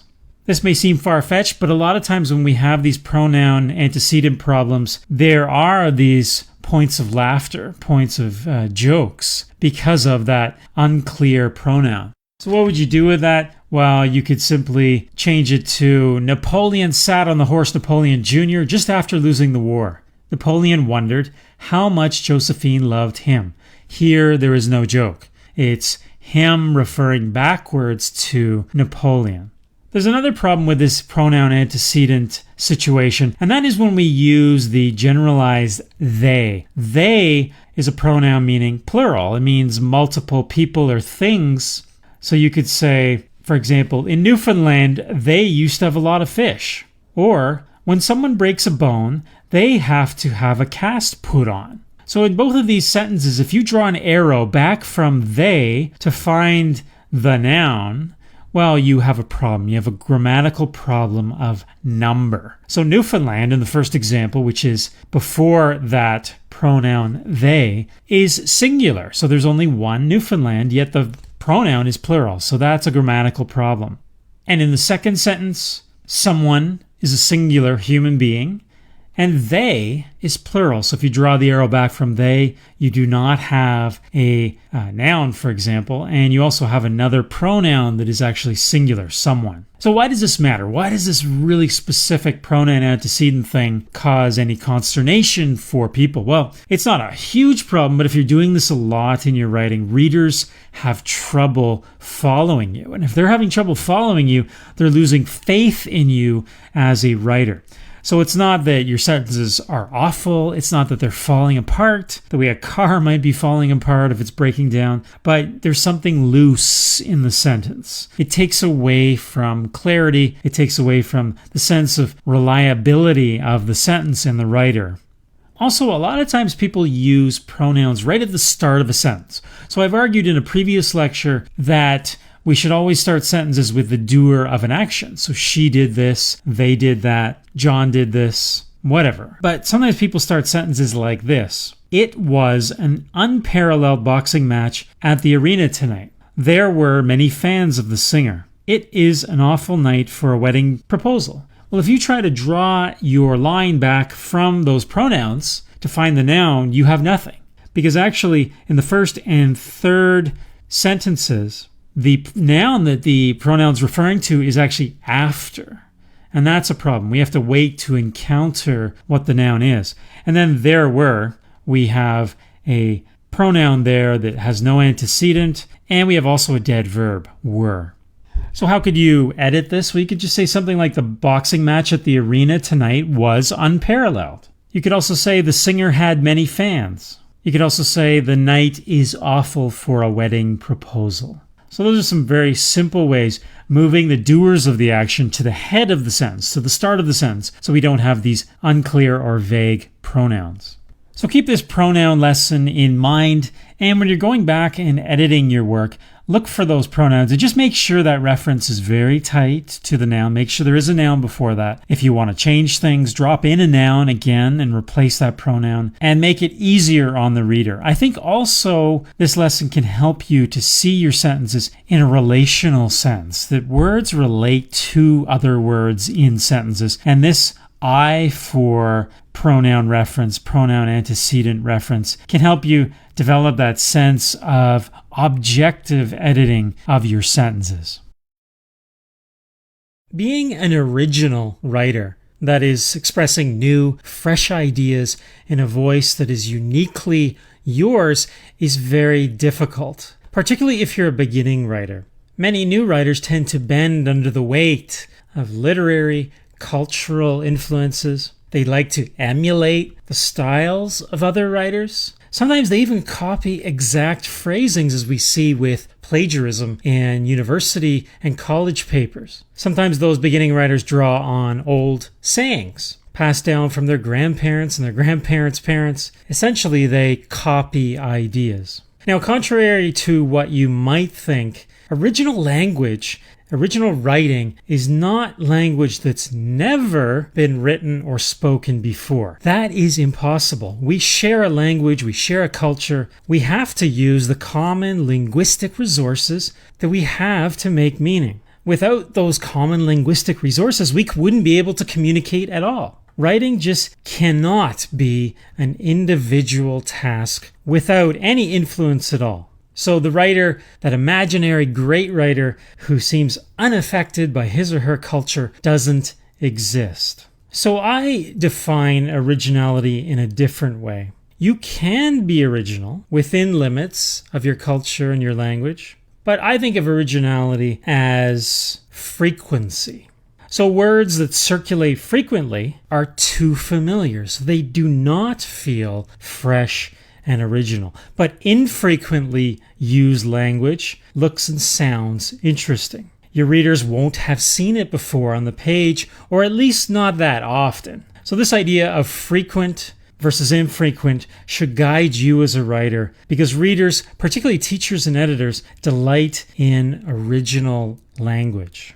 And I think most of you know that feeling of encountering a less frequent word or phrase. When you hear someone say something in a way you haven't heard before, you enjoy it. And then sometimes you go and borrow it and you use it in your own conversation, because language is social. It changes, it adapts. Language we accept as the norm today is often language that was very fresh and new decades ago. Think of these words and phrases and how popular and frequent they are. Totally awesome. Bling. Dude. An apple a day keeps the doctor away. All of these, what we know as common, frequent language over the last 10, 20 years, probably excited people when it was first heard. That's why people use that language, so it became unoriginal. Now, when you say something like bling, it's almost ironic in a sense. You're not using it in an original way. So like a viral video on YouTube, certain words and phrases have passed from person to person, year after year, until they become widely known and part of our linguistic and cultural heritage. And the media plays a part in this, obviously, circulating those phrases and words to wide audiences. But sometimes it becomes a little too easy to borrow that language that everyone else is using and put together sentences in a cliched way. And that's what this set of lectures is all about, and that is the cliche. We can think of cliches in a lot of fields. A cliche in fashion is something that's not cool anymore. Imagine someone coming today wearing the old 1960s tie-dye clothes. Those are cliche clothes. There's certain haircuts are cliche, and also words. So simply a cliche is a word or phrase that has become unoriginal through overuse. And I think what you need to do as writers, develop that recognition of hot and cold language. So language that is hot is stuff that's being overused, and cool or cold language is stuff that still seems fresh because it hasn't been overused. It's not worn out. If you can recognize those cliches, you can get them out of your writing. The first way to be an original writer is to recognize the cliches within your culture, within your field, within the audience that you're writing for. If you have too many cliches in your writing, some readers will actually tune out. Certainly well-educated readers will tune out of your writing completely.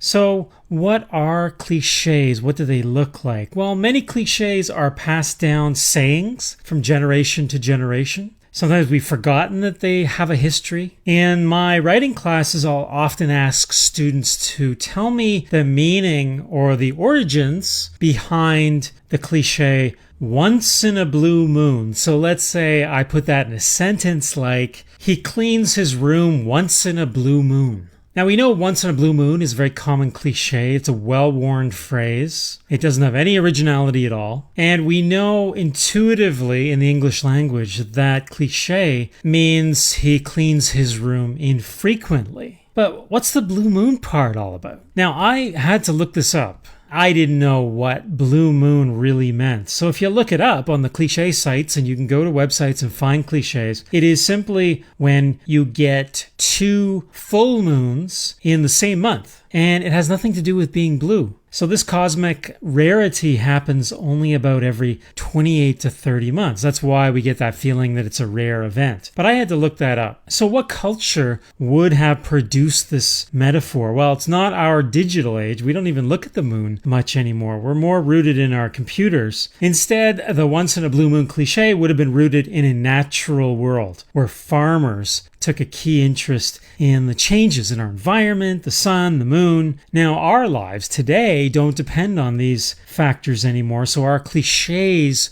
would not be born out of the natural world. They would perhaps be born out of the computer world. So now on the slide, I'm going to list a bunch of cliches, and I want you to fill in the blanks. Let's see how fast we can do this. It's raining cats in. Don't bite the hand that. She's as free as a... He's a pain in the... Last but not, the princess lived happily. His daughter was the apple of... Still waters run. You should walk a mile in my... His back was against the...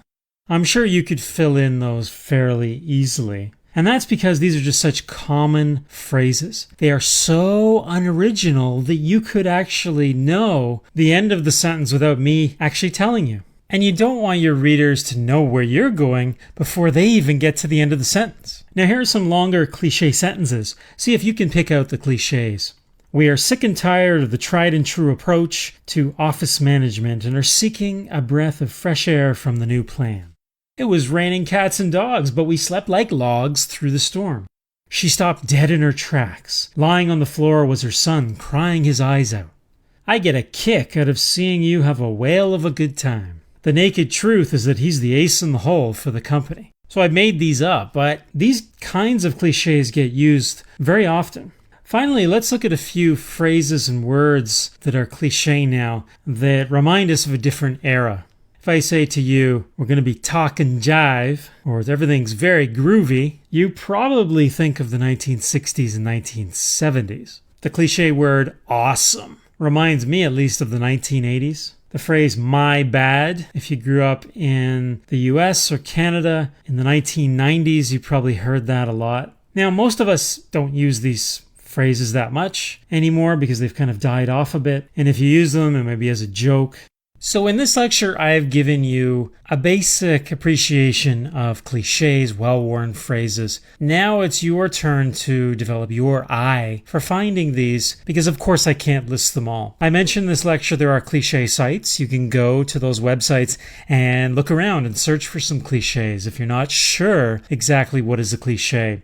Also, you need to read widely. So if you want to become a great writer, the start of that is to read. Read the kind of writing that you want to produce at a high quality. So, for example, if you're interested in creative nonfiction, I would suggest reading a magazine like The New Yorker.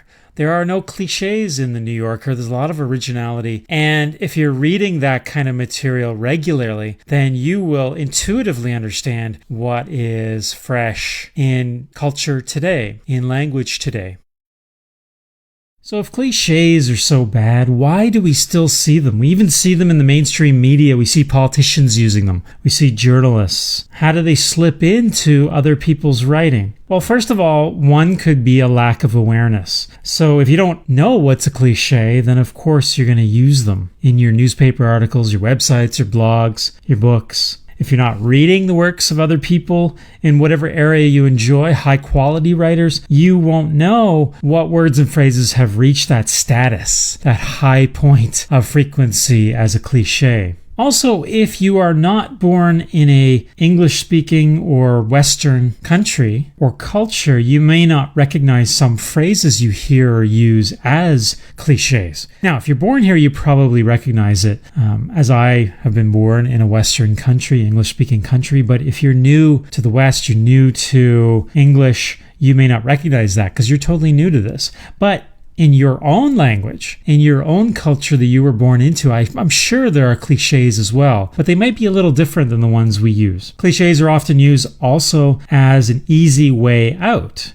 Writing is difficult work. It's challenging to be original. It's challenging to come up with a new way of saying something. It's much easier to just string together a bunch of cliches. And there are some newspapers, popular newspapers. In my city, there's a newspaper called the Toronto Sun, and it's riddled with cliches. If you're at the checkout line of the department store or the drugstore, you will probably see a lot of magazines, cheap magazines for fashion and entertainment that are full of cliches because it's just so easy to write that kind of material, and they're not trying to be a high-level magazine or newspaper. Also, some journalists, particularly in those populist newspapers, feel their audiences don't really care about using cliches. And of course, when you use a cliche, it's often quick, easy meaning. They think that some of their audience members respond favorably to cliches, and that may be true, but not everybody's that way. And certainly great editors, great writers know that that's a problem. Finally, there's actually some writers who believe that it's stylish to use cliches. It's cool to use cliches. I call those people the egotistical stylists. They are emphasizing the form of what they're saying, the popularity of that form over the substance of what they're saying.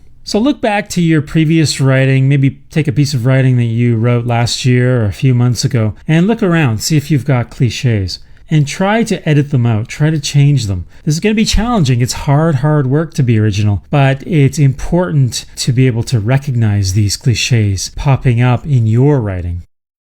Now, I've spent this set of lectures railing against the cliche, encouraging you to be original, but there are times when it is okay to use the cliche. So what are those cases? Well, first of all, let's think of dialogue in a fiction novel. So sometimes in stories, cliches help to create realistic dialogue of a specific period of time in our history. Perhaps your grandmother loves to say the cliche phrase, "A bird in the hand is worth two in the bush." In a story about your grandmother, you wouldn't edit this sentence because that's the way she typically speaks. She's from a different time when that was a cool phrase, an interesting phrase. Maybe she encountered it as a child when it was original. Now, second, you can use cliches to create an atmosphere of the past, of a particular time or era. So if you want to establish the atmosphere in a story of a high school cafeteria in the 1980s, then you want to bring in the cliches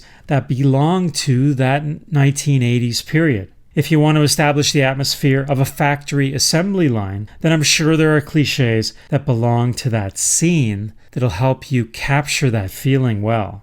Hairdressing salons, children's sandboxes, a chemistry class at university, an athletic locker room.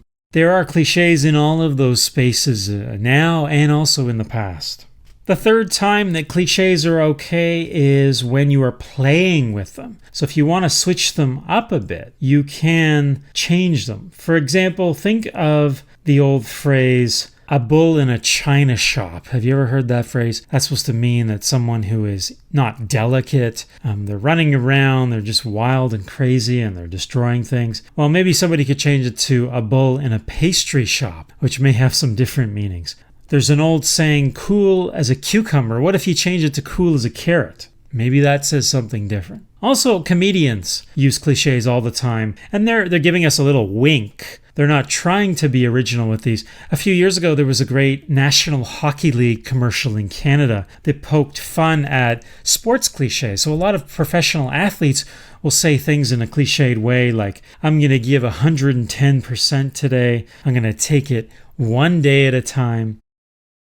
So finally, I've given you examples of cliches. I've shown when you can use them. Now, some people would say, is that it? Is that all I have to do to be original? And really, I'm kind of coming at originality from a reverse angle or position. And that is, let's get cliches out of your writing first And then the original goodness will shine through. And that's really all you need to do. So the process is simply to develop your sensibility for cliches through reading current writing in publications you enjoy. Now, if you like to read old novels, Victorian novels, you're not going to learn about the current cliches. So read high-level current publications. Second, remove cliches as often as you can while you're revising your writing. And I've shown you what some of those are today in this lecture. Next, I would say use effective detail to describe situations. One way people do that is to, let's say they want to write about the subway. What is it like to have a character in their story on the subway? Well, some people will actually go to their local subway and they'll write down details of the train, the sound of the train, the people on the train, and they use those details in their fiction writing. So that's really effective in the moment kind of detail. And also you can use fresh figurative language when you're comfortable with it. So all cliches are figurative language in some sense. So these are often combining realms of experience. And they come in the form of similes, which are phrases that use like or as. Something is like this or as this. Or metaphors, which are a little bit more complex. And they combine or relate two separate realms of experience. Now that's high-level stuff, and you don't have to do that. Just describe things in an honest, straightforward way, and I think that's enough. But sometimes you can add your own metaphors, and who knows? You may create the next cliche of your own. If you've got one of those typical grammar books, those big ones, it probably has 200 to 300 grammar or style concerns listed in it. Now, out of all of those, I think one of the most interesting ones that doesn't get enough notice amongst all the other things that you can read in the grammar books is the idea of parallelism. So if you find sometimes that you are writing very long sentences that are a bit awkward, or if a teacher or editor has ever said you write run-on sentences, then perhaps you have an issue called faulty parallelism. And I really want to focus on this and discard a lot of the other things that you read in the grammar books, because if you can master parallelism, you can write in almost a poetic style that is very easy to understand and avoids all those grammar problems. So simply put, parallelism is the use of two or more identical grammatical elements in a pattern. So I like to come up with a metaphor of the train tracks. So if you notice train tracks, they have to be obviously parallel. The two tracks have to be parallel to each other. Otherwise, the train runs off the rails. Now, this is a really simple idea and it may sound very basic, but it's rarely taught in schools today. But without parallelism, just like the train, your sentences can fall apart. So with parallelism, the writer repeats a set of verbs or a set of nouns or any other part of speech to create a pattern that is pleasing to the ear, to the mind. One of the most famous examples of parallelism is the speech by Martin Luther King. So I recommend you go onto YouTube right now, pause this video, and play back the speech by Martin Luther King called I Have a Dream. Now, he was making this speech decades and decades ago about race, about the American nation. But if you go through it, it's not just an informational speech, and he does make some points about things that he wants to have happen with race relations. But actually, there's a lot of parallelism in it. And one of the most obvious forms of parallelism in this is the repetition of the title, or at least what we came to know as the title, and that is I Have a Dream. So if you see on the slide some examples from this speech, you can see that I have a dream repeated a number of times. So parallelism can occur in terms of repeating the exact words twice or three times for emphasis. Certainly it makes an emphasis point here that he has this dream. I here is the subject or doer of the sentence, of the action. The have is the action itself. And then the receiver, or the object of the sentence in grammatical terms, is a dream. So of course, if you're going to repeat that phrase, you're also repeating the underlying structure. Sometimes parallelism can occur in the underlying grammatical structure that most people don't even notice. So you're repeating a verb and a verb, but of course the meaning of those verbs is different. Let's look at another example from King's speech that is a little bit more nuanced. I have a dream that my 4 little children will one day live in a nation where they will not be judged by the color of their skin, but by the content of their character.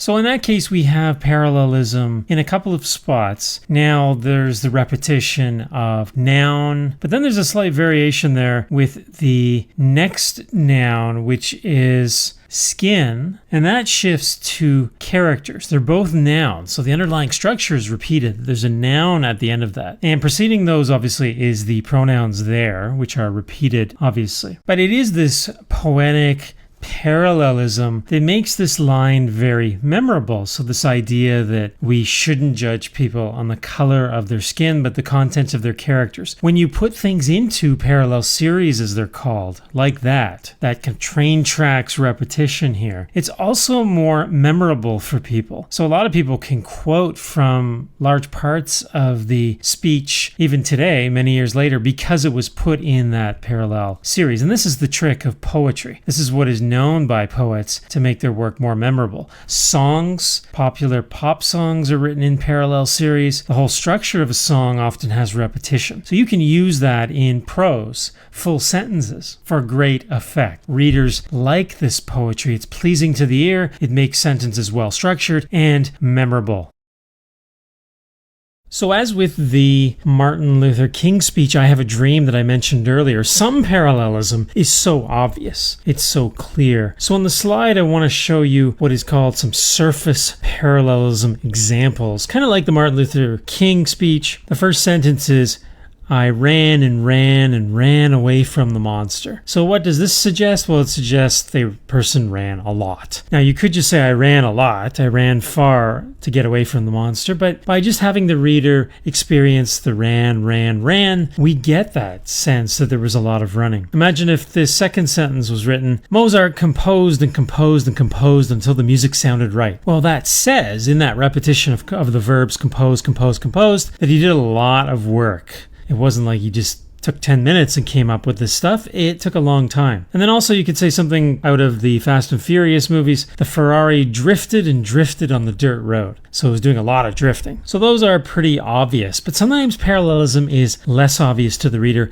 It's more under the surface parallelism, where the meanings of the words change, but the parts of speech that are repeated stay the same. So consider these. Sander ate and burped at dinner. So ate and burped are verbs, but they're different verbs. Priya walked and ran the marathon. The theory circulated and then settled in the discourse of the academic field. So in the second one, we have walked and ran. Those are both verbs, but they're different verbs in terms of their meaning. And then the second one, circulated and settled, have different meanings, but they are verbs. So in each case, no surface verb meanings repeat, but the structure stays the same actually in those 3 sentences. Now, sometimes parallelism goes wrong, and so you have a thing called faulty parallelism, and that's one of those grammar book points. So look at the first sentence on this slide. John was screaming, ran, and disappeared. What is the faulty parallelism here? Well, here ran and disappeared are in the same tense, past tense, and was screaming needs to be, in this sentence, screamed to be parallel with those other 2 verbs. The second sentence is the topic of creationism, and science was quite heated in the past few years. People on both sides of the debate are debating their sides, and furthermore argued vehemently in a way that does not help come to some conclusion. What is the faulty parallelism here?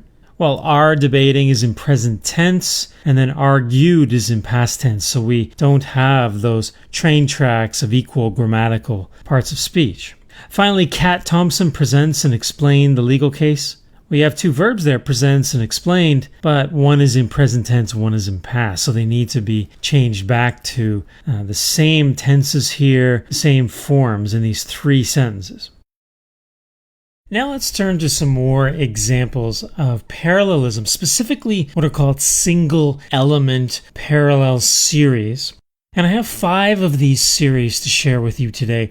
There are many more. I mean, there's an infinite number of possibilities for you in parallelism. I'm just giving you a small set to get you started, to get you a sense of what parallelism is. Some of this is very simple. You can make it as complex as you want, as you can imagine. So the first type of parallel series, probably the best one, the one you can use all the time that isn't going to get worn out, is the verb series. So earlier I've mentioned in some other lectures that the verb is so important to the sentence. We want to get as many verbs as possible into our sentences because they have so much meaning in them. They provide images, they provide movement to our writing, that why not pack in as many as possible to our sentences. So we want a very high ratio of verbs to other words in our sentences. So as I said earlier in this set of lectures, that a parallel series is simply, at minimum, 2 repeated grammatical elements. So we could say something like this in verb series: I laughed and cried at the same time.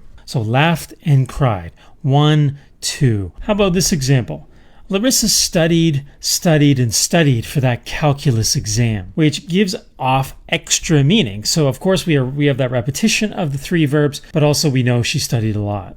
And you can really extend these parallel series into very long sentences. So it's not just about simple sentences. You can add on and add on and add on and create longer sentences. For example, you could say Larissa studied for the calculus exam, and when the professor laid the exam on the desk in front of her, she trembled, shrieked, and bolted out of the lecture hall into the washroom, where she whimpered and shook for 35 minutes. So that's one sentence, but it has a lot of good parallel series, verb series here that make it easy to follow. For example, we already have the studied, and then zoom along in the sentence to trembled, shrieked, and bolted. So 3 verbs there. And then whimpered and shook, 2 interesting verbs as well. And that's the power of parallelism, is to allow you to make these long sentences that still make sense. This is not a run-on sentence. Some other examples of verb series: I write, edit, revise, and then write, edit, revise again.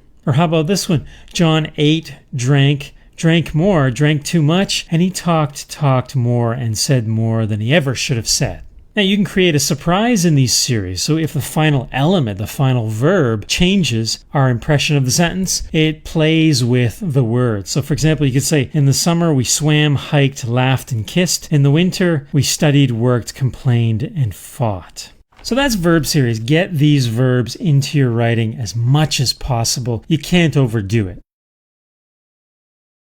The next single element parallel series is the noun series. So I believe that nouns are the second best word in the sentence, second to verbs, and great nouns, strong nouns, provide a lot of images to people.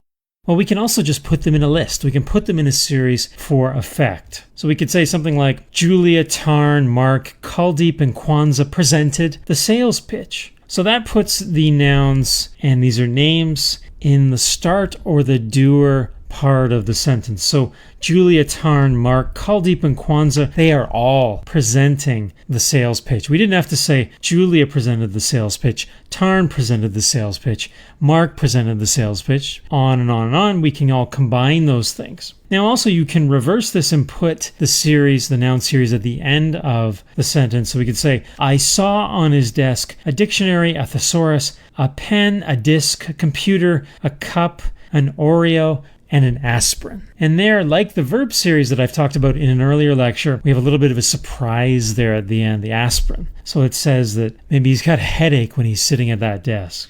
So change that final element for a surprising shift. And here's some more shifts at the end of the sentence in the noun series. The town had a church, a bank, a school, and just beyond the town line, a morgue.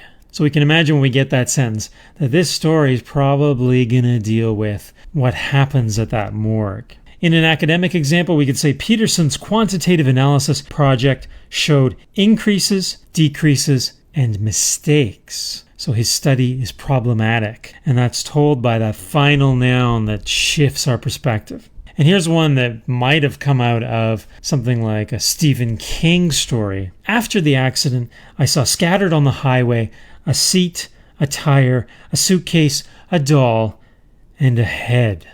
And if you notice in these examples, there are no adjectives in front of those nouns. It's just noun, noun, noun, so on, with a shift at the end of each of those for a very strong effect, almost like the punchline of a joke.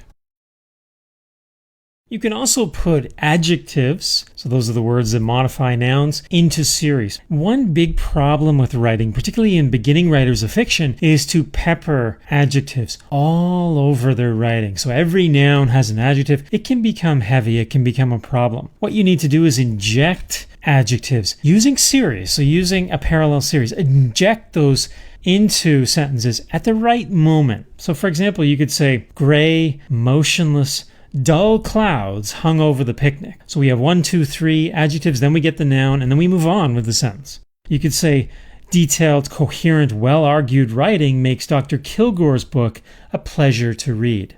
Again, we've loaded up those adjectives in a series at the beginning. Now, this series comes after the verb, the next one. She was attractive, smart, well-focused, soft-spoken, and dishonest. There's that shift that I've talked about in an earlier lecture. And remember that in the English language, we can either put adjectives before the noun, or we can put adjectives after was. And here we've got 1, 2, 3, 4, 5 adjectives. The first 4 obviously being fine. I mean, there's nothing wrong with describing someone as attractive, smart, well-focused, and soft-spoken. But that last one is the problem for this person's character. And that provides that nice little shift at the end of the sentence. Now, we didn't have to spend a whole paragraph describing her character here. We can load up the adjectives, get them all out of the way, and then we can move on with describing the story here, or whatever you want to do after that sentence. So in these 3, they provide great details, these adjective series. They spice up the nouns and pronouns when needed.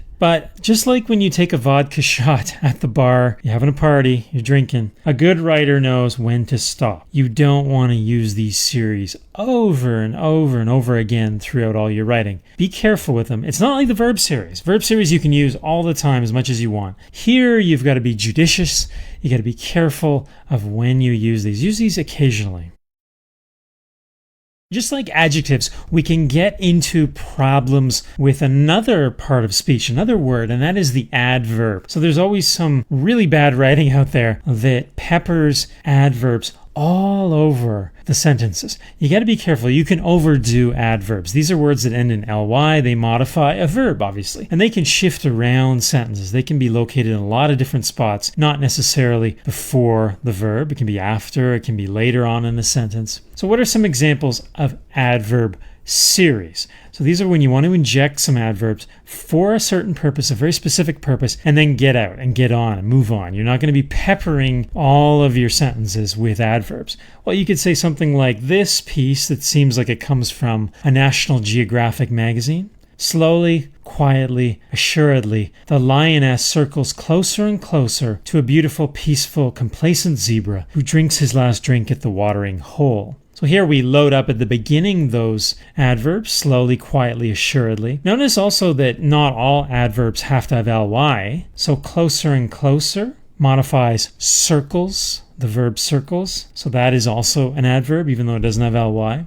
And also you'll notice I put an adjective series here, beautiful, peaceful, complacent, modifying zebra. So there's a lot going on in that sentence, and the verbs are strong, the adverbs are interesting. Also, the adjective series helps out there too. That's a lot of detail, great detail in one sentence. We could say something like, I loved him wholly, unreservedly, blindly, and stupidly. Again, a surprise with stupidly. Another one, in the presentation, Dr. Gregson analyzed the argument completely and tirelessly. So that really shows that this academic, this scholar, is spending a lot of time analyzing that argument. And notice those 2 adverbs come right at the end of the sentence. You have to go back a bit to find the verb they modify, and that is analyzed. So these serve a purpose. They give additional details, and they're useful in the sentence. We don't pepper our sentences with adverbs. We give them in a quick shot, and then we move on from this. Another example, his voice grew quickly and wildly. So in this example, we get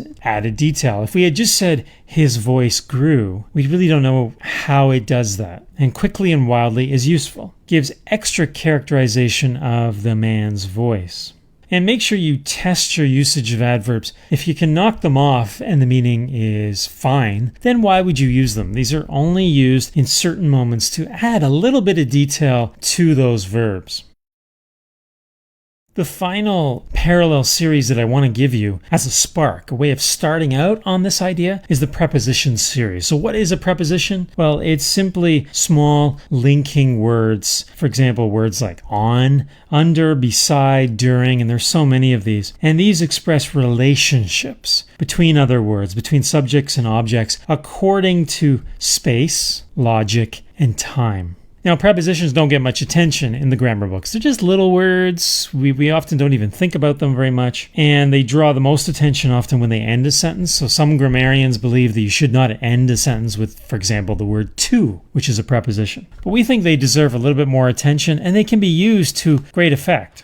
Before I get into what those series are, there are so many prepositions, and I just want to show you some of these. Above, beside, out, within, below, beneath, over, during, under, after, to, into, on, off, with, at, without. So you can find more in the dictionary. Now, if we're going to use these singularly, so not in a series, we might say something like, the boy sits on the bike, or the boy sits beside the bike, the boy looks at the bike. But if we want to put something into series, and that's the point of these lectures, is to create that poetry of using these prepositions, we could say something like, in our country, government by, of, and for the people has become government over, around, and through the people.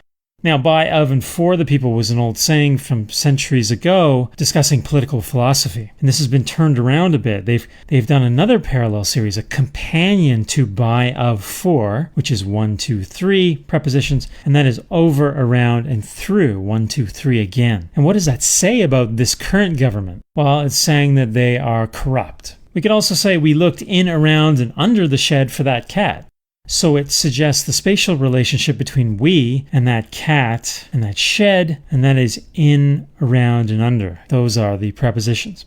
And then finally, you might recognize this example from a song by Irish rock band U2, and that is, I can't live with or without you. Seems like a contradiction. One of the most famous lines, and the song is called With or Without You, one of the most famous songs by U2. But I can't live with or without you. With and without are prepositions. And it creates, again, that poetry. 1, 2, 1, 2. So when you need to describe complex time, space, or logical relationships, the preposition series is a useful tool to do it elegantly. Don't overdo it, though. You only use this once in a while. Now let's turn to some more complex parallel series. And what we can do is actually create multiple elements in these series. We're repeating multiple elements. And I'm going to take some of the individual parts of speech that I used previously and combine them. So we could, for example, have an adjective-noun series. So here's a simple noun series first. Mark wore a hat, a jacket, a vest, and a tie. It's fine, but it really doesn't show his character. What if we make this an adjective noun series? So we're going to go 1, 2, 1, 2, 1, 2. And I think this shows a lot more character about this guy, Mark. So Mark wore a purple hat, a green jacket, a red vest, and a blue tie. Wow, this guy is a real character to dress like that. He's not a conservative dresser, as maybe the noun series shows. He is someone that is more wild in his clothing with that adjective-noun series. Another multiple element series is subject-verb series, so that's a doer of the action and a verb. So this allows us to be a little bit more complex. You could say something like, in Baxton's study of the town's history, he showed that the peasants protested, landowners complained, soldiers marched, and peasants died. So what are the subject-verb series here? Well, we have peasants protested, that's the doer of the action and the action. Then we have landowners complained, again, subject-verb or doer and action. Soldiers marched, again, 1, 2, doer and action. And then peasants died. Comes full circle by the end of the sentence. A lot of action there, a lot of people doing things, and it's all interconnected. Now, somebody would have written this in another way, let's say in a non-parallel way, like this. In Baxton's study of the town's history, he showed that the peasants protested, which caused the landowners to complain, and then the soldiers marched and shot the peasants dead. Not as poetic, this sentence. Not as interesting as the first, not as straightforward as the original example. Another classic example of the subject-verb series is I came, I saw, I conquered. So this is the classic Julius Caesar Latin line, Veni, Vidi, Vici, converted to English. That's a great, powerful subject-verb series that emphasizes the I, the doer of that action. It wouldn't mean as much if you made it into a verb series. I came, saw, and conquered. Doesn't have the same effect, I don't think. Sounds like he just shrugged it off. I came, saw, conquered. No, he says I came, I saw, I conquered. It's important to repeat the doer of the action. Another type of series is subject-verb-object series, so we're getting a little more complex. For example, you could say Nicole purified the sulfur, Mary heated the acid, Kareem weighed the magnesium, and John combed his hair. So there we have the doer of the action, and a receiver, which is the sulfur. Mary is the doer again, and there's a nice verb, heated, and a receiver of that action, the object, which is the acid, and so on. Of course, there's a shift in the element here, and that is John, he's in the same grammatical structure, but he is not doing the same type of actions as the others. He's not doing the experiment. He's just combing his hair. So that's a neat little surprise there. Now, each unit of this, so where you see those commas, you could have put a period. You could put a period after in those places of the comma, remove the and near the end, and it would be 4 separate sentences. But we combine them because they are working on the same project. And then finally, another multiple element series is verb preposition object. You're not going to use this that often. Once in a while, you're going to use this. So why don't you give it a try? This multi-element series simply repeats a verb, then one of those prepositions, which I talked about in a previous example of the preposition series, and then the object or the receiver of the action. So what does this look like in practice? Well, you could say the cat walked down the road, stopped on the sidewalk, strolled over the yard, and stared at the dog. So these were just a few examples of how you can combine grammatical elements to create those multiple or multi-element series. You can take this in any direction you want. Only your creativity will be your limitation. So try this out with other grammatical elements. See what else you can parallel beyond what I've shown here. Your readers will enjoy the poetry and also the structure of your sentences. So these examples of parallel series represent ways of adding detail quickly and compactly to your writing. So professional writers use parallelism to create a rhythm, kind of poetry, but also a solidity of their grammatical structure. Using parallel series helps writers to avoid the tendency also to sprinkle many individual parts of speech, so for example adjectives, adverbs, around their writing. Get away from that. You want to be very targeted with your use of those parts of speech, the adjectives and adverbs. Now some students say to me, wow, these series seem really simple. This is obvious stuff. Well, that's the point of this. The simplicity of these series should help you to see your sentences structurally now. As you try out parallelism, you'll start to map out your sentences more clearly in your head. They'll come out more clearly. You won't fall into that classic trap and problem that a lot of writers have of long, confusing constructions that will inevitably tire out your readers. You definitely won't fall into that dreaded run-on sentence that is so common to students writing. Sometimes that run-on sentence is also called a comma splice.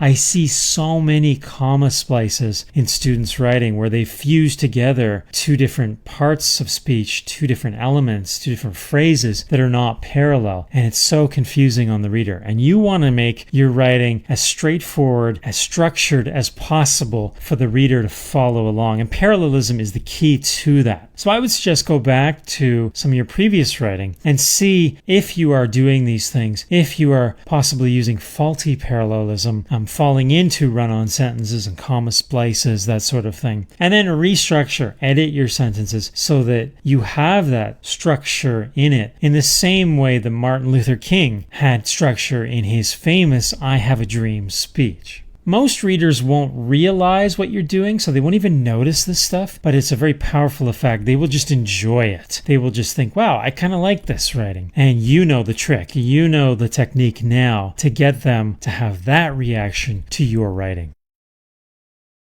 A good drummer knows a key aspect of good writing, and that is variation. Drummers hold the band together with a consistent beat, of course, but they also break out and mix things up a little bit, varying speed, varying volume for certain effect. And these are techniques that actually good writers understand too. Now, while the drummer's unit of measure is the drum stroke, the prose writer's unit of measure is the sentence. In this set of lectures, I'm going to talk about varying your sentence structure and length for positive effects on your readers. So good writers use sentences that vary in structure for a change of pace, a little bit different pace at certain times. Good writers will vary the length of sentences to speed up the action or to slow down the reader's experience of whatever the content is. Now, there's an interfering factor in sentence length and variation, and that is the monotonous sentence. So if you ever heard a speaker give a speech and they speak in a monotonous voice that goes on and on and on and on with no variation, you know what I'm talking about already. To get a sense of the problem, just read the following paragraph, and you might even try reading it out loud to really hear the monotony that comes up with these sentences. William entered the grocery store. He looked around for candy. He walked over to the chocolate bars. The store owner said hello. William grabbed a chocolate bar. He walked over to the counter. He placed the chocolate bar on the counter. The owner rang up the price, $1.20. William handed the man the money. He stepped out the door onto the sidewalk. So this paragraph is not particularly bad, so there are not grammatical errors here. And certainly we need to see William go through this process, and there's a lot of detail here. Each sentence is grammatically correct, it's economical, it's an active voice, there's strong verbs, strong nouns, original language, and even some parallelism. These are all good things. These are all elements of good writing. But still, the paragraph fails. Indeed, the paragraph is really a mind-numbing drag. Now, this is a really extreme example of a collection of what are called segregated sentences.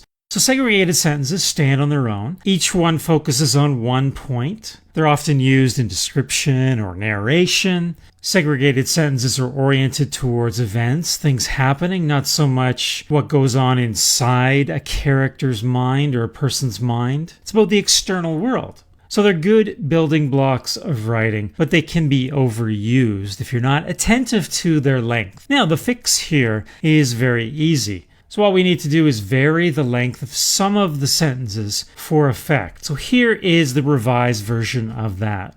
William entered the grocery store and looked around for candy. He walked over to the chocolate bars and the store owner said hello. William grabbed the chocolate bar, walked over to the counter and placed it down. The owner rang up the price. $1.20. William handed the man the money and stepped out the door onto the sidewalk. So here, the sentences vary in length from 7 to 14 words, so that's a nice variation. And I think it breaks the monotony of the original. It feels more natural, right? It feels less rigid after I've done this revision. So in the next few lectures, I want to talk about sentence patterns that can break up that monotony. I want to talk about the power of the short sentence, the dreamy feel of a long sentence, and also using short and long to provide some effects in combination. Now I want to talk about some sentence patterns. So these are the first way that you can vary your sentences. If you feel like your sentences are kind of boring, too straightforward, or they're too simple, and you want to mix things up a bit, well, here are some sentence patterns that will allow you to do that. Now, many of these sentence patterns have names in the classical rhetoric. So if you want to know those things, you can go to some style books, some classic rhetoric books. But rather than list those big names for these things, I've just got some really simple names for these forms of patterns. Now, you'll see on the next few slides, I will list an equation, essentially a diagram equation for the structure under each name. So the first example of an internal order variation, so that's within the sentence, how you can vary your words, is the intrusive sentence. So as you'll see in the equation, that means you have a sentence. Let's call it sentence A. And within it, you use 2 dashes and you put another full sentence. So that has to be grammatically correct. It's not a fragment. It's a real sentence embedded within sentence A, which continues after sentence B. So consider these examples. He did not deserve his father's hatred. Does any 4-year-old deserve its father's hatred? But he faced abuse regularly. Another one. The birthday greeting, Daniela sends the same card to everybody, reads, "Happy birthday to my closest friend." The conditioned stimulus, this part of the evidence is crucial, failed to produce the anticipated results. So you see with these 3 examples, if we just remove what's between those dashes, we have what's essentially a full sentence. But we have to wait until we get that little bit of information about sentence B before we can finish that sentence. So this just gives you some examples of how you can add some information in full sentence form to another sentence. A second type of sentence pattern is called the end beginning. And the formula is simply a clause of some sort, then a repeating element, period. So the sentence ends. And then we start a new sentence, and we have that same repeating element that finished the first sentence plus a clause. Some examples. What you have described is life. Life is tough. So you can see the repeating element is life. That's at the end of the first sentence. And then we begin the next sentence with the reversal of that same element. Life is tough. Another one, Markovitch wanted Smith to reveal the evidence. Reveal the evidence. Smith did. Robinson turned on the electricity and his invention hummed. His invention hummed and changed his life forever. I think what's most important with these variations between sentences is that there's a coherence there. We're almost linking the first sentence to the second sentence by repeating that element. It forces the reader to think about those 2 sentences together. Another sentence pattern is beginning, beginning, and again, the equation is just a repeating element plus a clause, period, and then a repeating element and a clause, period. For example, the door slammed and the house shook. The door slammed and our marriage ended. Smith's theory seemed original to himself. Smith's theory seemed unoriginal to the committee. The court system sends the guilty to jail. The court system sends the innocent to jail. So again, we're forced to, in that repeating element, consider both sentences together. They're connected ideas. You can also do end-end repeat, so a clause and a repeating element, and then a period, and a clause and a repeating element. For example, you could say, he was a sniveling, whiny little brat. I wanted to kill that whiny little brat. Again, emphasis on the whiny little brat, that repeating element. Another one, before we had money, we worried about money. After we got money, we still worried about money. And then finally, the price of a car was high. The cost of a banana was high. So again, the repeating element comes at the end of each sentence. That's was high. And that last one suggests simply that there's some sort of strange inflation going on here or scarcity of bananas, which might say a lot about the country that this person is in. And I think when you repeat the end element, that sticks in the reader's mind. It sticks with them. It stays with them as they read on. Another form of variation is beginning end. So that is, you have a repeating element that starts the sentence, then you have a clause, and you finish the sentence with another repeating element. So for example, forever is a long time, and I intend to live forever. So forever and forever begin and end that sentence. Sam, whatever you say about him, is still Sam. Problems led to more problems. I think this example of sentence variation reminds me a lot of old sayings that you've heard before, you read online. So if you just repeat those beginning and ending elements, you can have your own kind of saying. So those are a few ways that you can vary your sentences. Now, you want to be careful with this, so you don't want to write in this way with these patterns in every sentence. Of course, if you use that last style all the time, you will draw attention to yourself. You will draw attention to the technique as opposed to the content. But once in a while, when you really want to make a good point, it's good to put it into these varied patterns. Here's a tip that veteran writers know, and that is the length of a sentence affects the comprehension by the reader of that sentence. And you want to use short sentences that make single points when you want to make sure that the reader understands what you're saying, or if you want to show very quick actions. Here's an example in fiction or creative nonfiction, of using these short sentences. I punch. He jumps back. He lunges at me. I grab his arm. I throw him down on the mat. I hold him. The referee smacks the mat. 1, 2, 3. I win the championship for the first time. So in real life, these punches, jumps, lunges, grabs, and throws occur as short, quick movements. So in real life, not in the sentence, but in real life, they are quick, short movements. Short, quick sentences, on the other hand, replicate that same meaning in real life, creating what we call a symbiosis. Form matches content. Also, the reader speeds through these short sentences and really feels the quickness of the real-life actions. Now, that last sentence slows things down a bit. We linger on that final sentence for variation.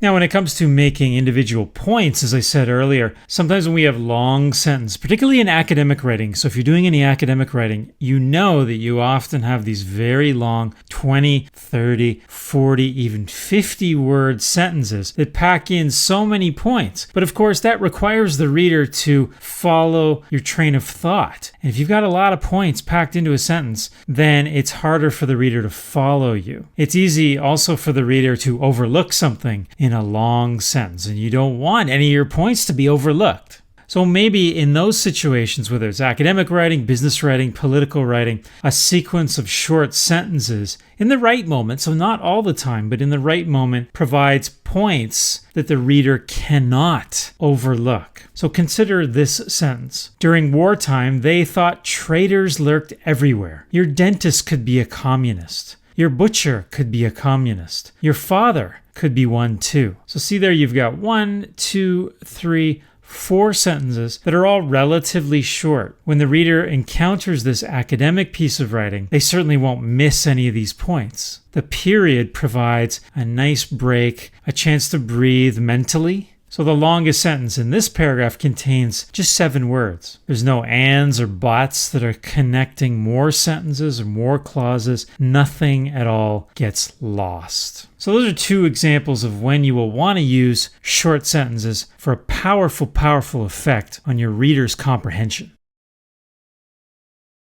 Long sentences have their own unique effect. They're loosely structured, so they're inherently ambient, atmospheric, they're impressionistic. I think they're really useful for depicting things like dreams, intense emotions, and also observational scene setting, when we kind of want to pan across a scene and show that to the reader. They're often called freight train sentences. If you imagine a car after a car after a car on a train being pulled along. In a freight train sentence, grammatical units repeat, and those units are coupled with conjoining words, so little conjunctions, like and or but. And I think the freight train sentence is really good for depicting dreams, because dreams don't stop and start abruptly the way fights do. I showed you in a previous lecture how the short sentence is great for depicting the actions, the short, quick actions of a fight. Well, in a dream, you don't have those short, quick actions, so why don't we use the form of the sentence to connect with the content of the sentence? To show a dream in a long, drawn-out, meandering sentence. Dreams obviously move smoothly from location to location, with juxtapositions of people, of places. We're flying along often in a dream, and we're in one location, then we're in another. How did that happen? I don't know. So consider this dream sequence. I'm not going to read it out loud. I just want you to pause the video for a second as this comes on the screen and get a sense of this freight train rolling along. So here, the reader, you, experiences the dream not just in the meaning, so the content of it, but also in the form of it. Now, the key to writing this grammatically and not running into a run-on sentence or a comma splice, as they're called in the grammar books, is those little conjunctions, those connecting words like and or but or so. And those connectors can't be complicated, or the sentence will be too complicated. Without the proper connecting words, it becomes, as I said, a run-on sentence, essentially a grammatical train wreck. Now, when placed under the pressure of intense emotions, people often lose their train of thought. Stress increases, heartbeats accelerate, blood runs hot, they can't think straight. And in the next example, thoughts rush through this boy's mind. I'll let you pause on this slide, read it yourself, get the sense of the freight train, the intense emotions coming through in the form as well as the content. And in this example, the writer never tells you the boy's feelings. Instead, we sense what the boy feels from those physical details. The length of this and the flowing nature of it mimics his emotional state. Now, authors sometimes use a freight train sentence at the beginning of a story to help us look around a location to set the scene. This is like the start of a movie when you see an establishing shot of a location, whatever it is, Central Park in New York City or the desert in the Middle East. The camera pans across and we see something like this. Again, I'll let you pause this video on this freight train sentence to get a sense of it. I think we have a camera in our mind's eye here, and we look around this landscape. So those are some uses of the long sentence. I'm sure you'll find more as you get familiar with the freight train style. You can use them in essays, academic writing. And the great thing about this is we can have a lot of information in a sentence that actually is really easy to follow. It's not grammatically incorrect, but just be cautious. You do not want to use long sentences very often. Use them sparingly in the right moment at the right time when you want to create that effect, when you want to slow down the reader's experience of the moment, you want to give them an impressionistic feel. That's when you throw in a freight train sentence once in a while.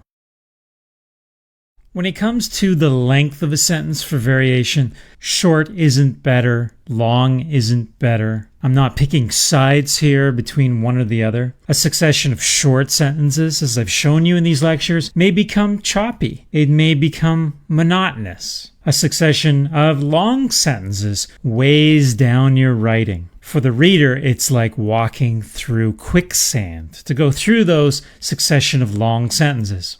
The point here is just to vary your sentence lengths for whatever effect you want to create, and your reader will feel that effect. There's a great contrast, actually, if you can put a short sentence right after a long sentence, for example. That makes a resounding point that no reader can overlook. And consider this example on the slide. I'll let you pause this video and read it over yourself and feel the effect here in this academic writing example.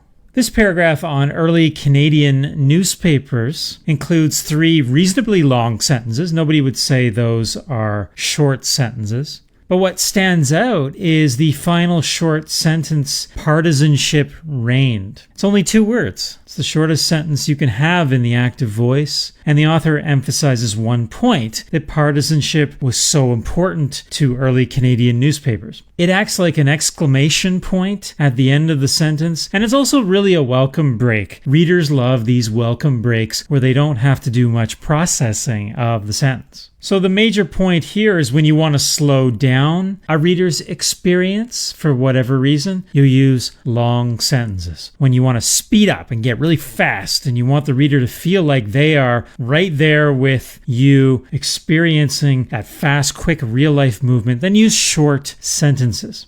Now, your variation doesn't have to be as extreme as the example I've just given, to have a 2-word sentence after a number of longer sentences. You just need a slight difference in sentence lengths to have any similar effect. And I think your readers will appreciate that little change of pace.